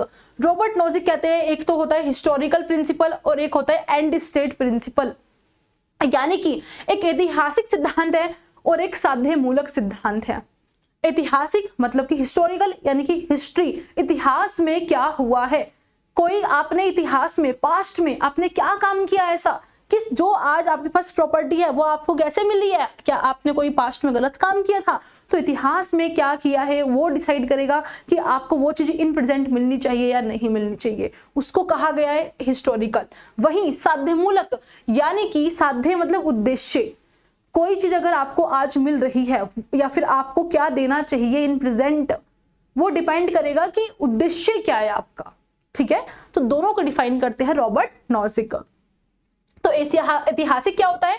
लोगों के अतीत की परिस्थितियां तथा कृत्यों के आधार पर उनके वर्तमान अधिकार भिन्न भिन्न हो सकते हैं। यहाँ पर वो कहते हैं कि हर इतिहास के आधार पर, यानी कि हिस्ट्री में आपने क्या किया, पास्ट में आपने क्या किया, मैंने क्या किया या फिर किसी और ने क्या किया, सीधी सी बात है, अगर आपने बहुत अच्छा काम किया है तो आपको आज अच्छा मिला हुआ है ना। किसी ने पास्ट में अच्छी पढ़ाई नहीं करी तो उसको इन प्रेजेंट अच्छा नहीं मिला, किसी ने बहुत ही अच्छी पढ़ाई करी है पास्ट में तो उसको बहुत ही अच्छा मिला है। तो यानी कि सबको अलग अलग मिला है ना, सबको अलग अलग मिला है। तो यहाँ पर नॉजिक यही बात समझाने की कोशिश कर रहे हैं कि पास्ट में सबने सब कुछ अलग अलग किया है, जिस वजह से प्रेजेंट में सबके अधिकार अलग अलग रहेंगे। ठीक है, तो लोगों के अतीत की परिस्थितियां क्या थी, उन्होंने क्या कृत्य करे थे, क्या काम करे थे, उस आधार पर हम देखेंगे कि वर्तमान में किसको क्या अधिकार मिलेगा, और उससे वजह से ही वर्तमान में जो अधिकार, जो राइट्स मिले हैं वो अलग अलग आपको मिले हुए हैं सबको। ठीक है, अब दूसरा होता है आपका साध्यमूलक सिद्धांत। यहाँ पे वो कहते हैं कि लोगों के अधिकार किन्हीं विशेष लक्ष्यों की पूर्ति के उद्देश्य से निर्धारित किए जाएंगे। यानी कि जो एंड स्टेट प्रिंसिपल है, यहाँ पर क्या होगा, जो पीपल्स को जो राइट्स मिल रहे हैं, अधिकार जो मिल रहे हैं, वो डिटरमाइन कैसे किए जा रहे हैं, aim to of achieve some specific goals, कि आपका एम क्या है, आप किस गोल्स को, किस टारगेट को आप अचीव करना चाहते हो, आपका उद्देश्य क्या है, उस आधार पर ही आपको राइट्स मिलेंगे। ठीक है, तो दो तरीके से राइट्स की बात करते हैं आपके रॉबर्ट नॉजिक। चलिए, अब आप कहोगे मैम आखिरकार जस्टिस की बात कैसे आ गई यहाँ पर, जस्टिस के बाद यहीं से ही आएगी। उन्होंने तरीका बता दिया राइट्स कैसे मिलेंगे। अब किसी को अगर राइट्स नहीं मिल रहा है यानी कि अन्याय हो रहा है, तो यानी कि न्याय कैसे होगा, तो यहाँ पर नॉजिक अपने सिद्धांत को न्याय के अधिकारिता सिद्धांत की बात करते हैं। मोस्ट इंपोर्टेंट भाई, एंटिलमेंट थ्योरी ऑफ जस्टिस किसकी है, रॉबर्ट नॉजिक की है। याद रखना, किसने न्याय का अधिकारिता सिद्धांत दिया था, रॉबर्ट नॉजिक ने दिया था। ठीक है, इसमें क्या कहते हैं वो, इसमें ये कहते हैं कि प्रचलित व्यवस्था के अंतर्गत जो व्यक्ति जिस वस्तु का अधिकारी है उसे उसकी यानी कि कंसेंट के बिना किसी दूसरे को हस्तांतरित नहीं किया जा सकता। यहाँ पे क्या था, न्याय का अधिकारिता सिद्धांत यानी कि एंटिलमेंट थ्योरी ऑफ जस्टिस। उन्होंने कहा कि न्याय कब होगा, जो व्यक्ति जिस चीज का अधिकारी है, यानी कि जो व्यक्ति के पास जो चीज है वो उसकी अपनी है, उस पर उसका अधिकार है। जैसे कि सपोज करो आपका कोई लैपटॉप है, वो लैपटॉप पर आपका राइट होना चाहिए, लेकिन बिना पूछे कोई और ने आपका लैपटॉप को हड़प लिया, तो क्या आपका वो जस्टिस है? नहीं। तो वही बात कहे, अगर आप किसी को अगर आपकी चीज किसी दूसरे को दी जा रही है तो वो आपसे एक कंसर्न करना पड़ेगा, पूछना पड़ेगा। अगर उसके बिना पूछा तो आपके साथ अन्याय होगा। ठीक है, क्लियर हो गया।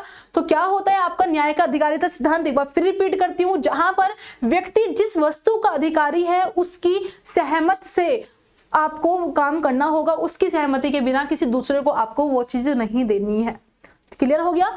चलिए अब बढ़ते हम आगे नेक्स्ट। अब जैसे ही ये बात आती है कि दूसरे को हस्तांतरित नहीं करना, तो किसी ने पूछा रॉबर्ट नॉजिक से, तो भाई हम हस्तांतरित करें कैसे, थोड़ा बताओ क्या करना चाहिए, मतलब थोड़ा और एक्सप्लेन करो। तो रॉबर्ट नॉजिक यहाँ पर 3 तरीके की चीजें बताते हैं जस्टिस करने के लिए। 3 तरीके एग्जाम में डायरेक्ट आपसे क्वेश्चन कहा था, आपको 4 से 5 स्टेटमेंट दी गई थी, जहां पर 3 स्टेटमेंट ये लिखी थी और आपको बताना था रॉबर्ट नॉजिक ने किन की बात करी है। तो रॉबर्ट नॉजिक ने इन तीनों की बात करी है, PYQ में क्वेश्चन आ चुका है। ठीक है, पहला न्यायपूर्ण हस्तांतरण का सिद्धांत यानी कि प्रिंसिपल ऑफ जस्ट ट्रांसफर, न्यायपूर्ण आरंभिक अधिग्रहण का सिद्धांत, principle of just initial equation. इसके अलावा अन्याय के परिष्कार का सिद्धांत यानी कि principle of rectification of injustice. ये तीनों बात करते हैं। अब तीनों क्या है उसको मैं एक्सप्लेन करूंगी अभी। नॉजिक ने शुद्ध प्रक्रियात्मक प्रतिस्पर्धात्मक समाज को न्यायपूर्ण समाज सिद्ध करने का प्रयास किया। रॉबर्ट नॉजिक ने क्या किया, शुद्ध प्रतिस्पर्धात्मक समाज, ये शुद्ध प्रक्रियात्मक न्याय नहीं है, कभी आप जॉन रॉल से बोल जाओ, नहीं। रॉबर्ट नॉजिक शुद्ध प्रतिस्पर्धात्मक समाज को न्यायपूर्ण मानते हैं, यानी कि ऐसा समाज जहां पर जो कंपटीशन हो रहा है वो प्योरली हो रहा है, प्योर हो रहा है। किसी को कुछ चीज मिल रही है तो वो उसने किया, वो उसका अधिकारी था इसलिए मिल रही है। तो प्योरली जो कंपटीशन है, कॉम्पिटिटिव सोसाइटी है, उसकी बात करते हैं और तभी आपका जस्टिस है। नॉजिक इसकी बात करेंगे। ठीक है, अब यहाँ पर सबसे पहले हम लोग यहाँ एक सेकंड रुकेगा, ओके सेकंड, या सबसे पहले यहाँ पे हम बात करते हैं न्यायपूर्ण हस्तांतरण का सिद्धांत क्या होता है। न्यायपूर्ण हस्तांतरण का सिद्धांत यानी कि कोई चीज आपने ली, कोई चीज आपकी है, ठीक है, उस पे आपका अधिकार है, तो वहां पर आपसे पूछे बिना आगे हस्तांतरित नहीं करेंगे। ठीक है, आपने कोई चीज ली, आपने कोई चीज मिली हुई है तो आपने अच्छा किया था, इस वजह से आपको मिला हुआ है वो। लेकिन जब आपके उस चीज को आगे ट्रांसफर किया जाएगा तो आपसे पूछ के किया जाएगा, यानी कि वो न्यायपूर्ण हस्तांतरण माना जाएगा ताकि आपके साथ अन्याय ना हो। ठीक है। दूसरा, न्यायपूर्ण आरंभिक अधिग्रहण का सिद्धांत।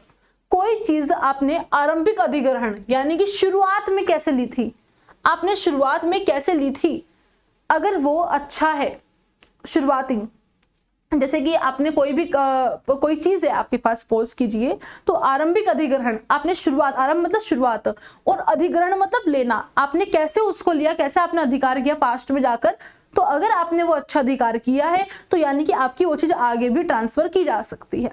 ठीक है।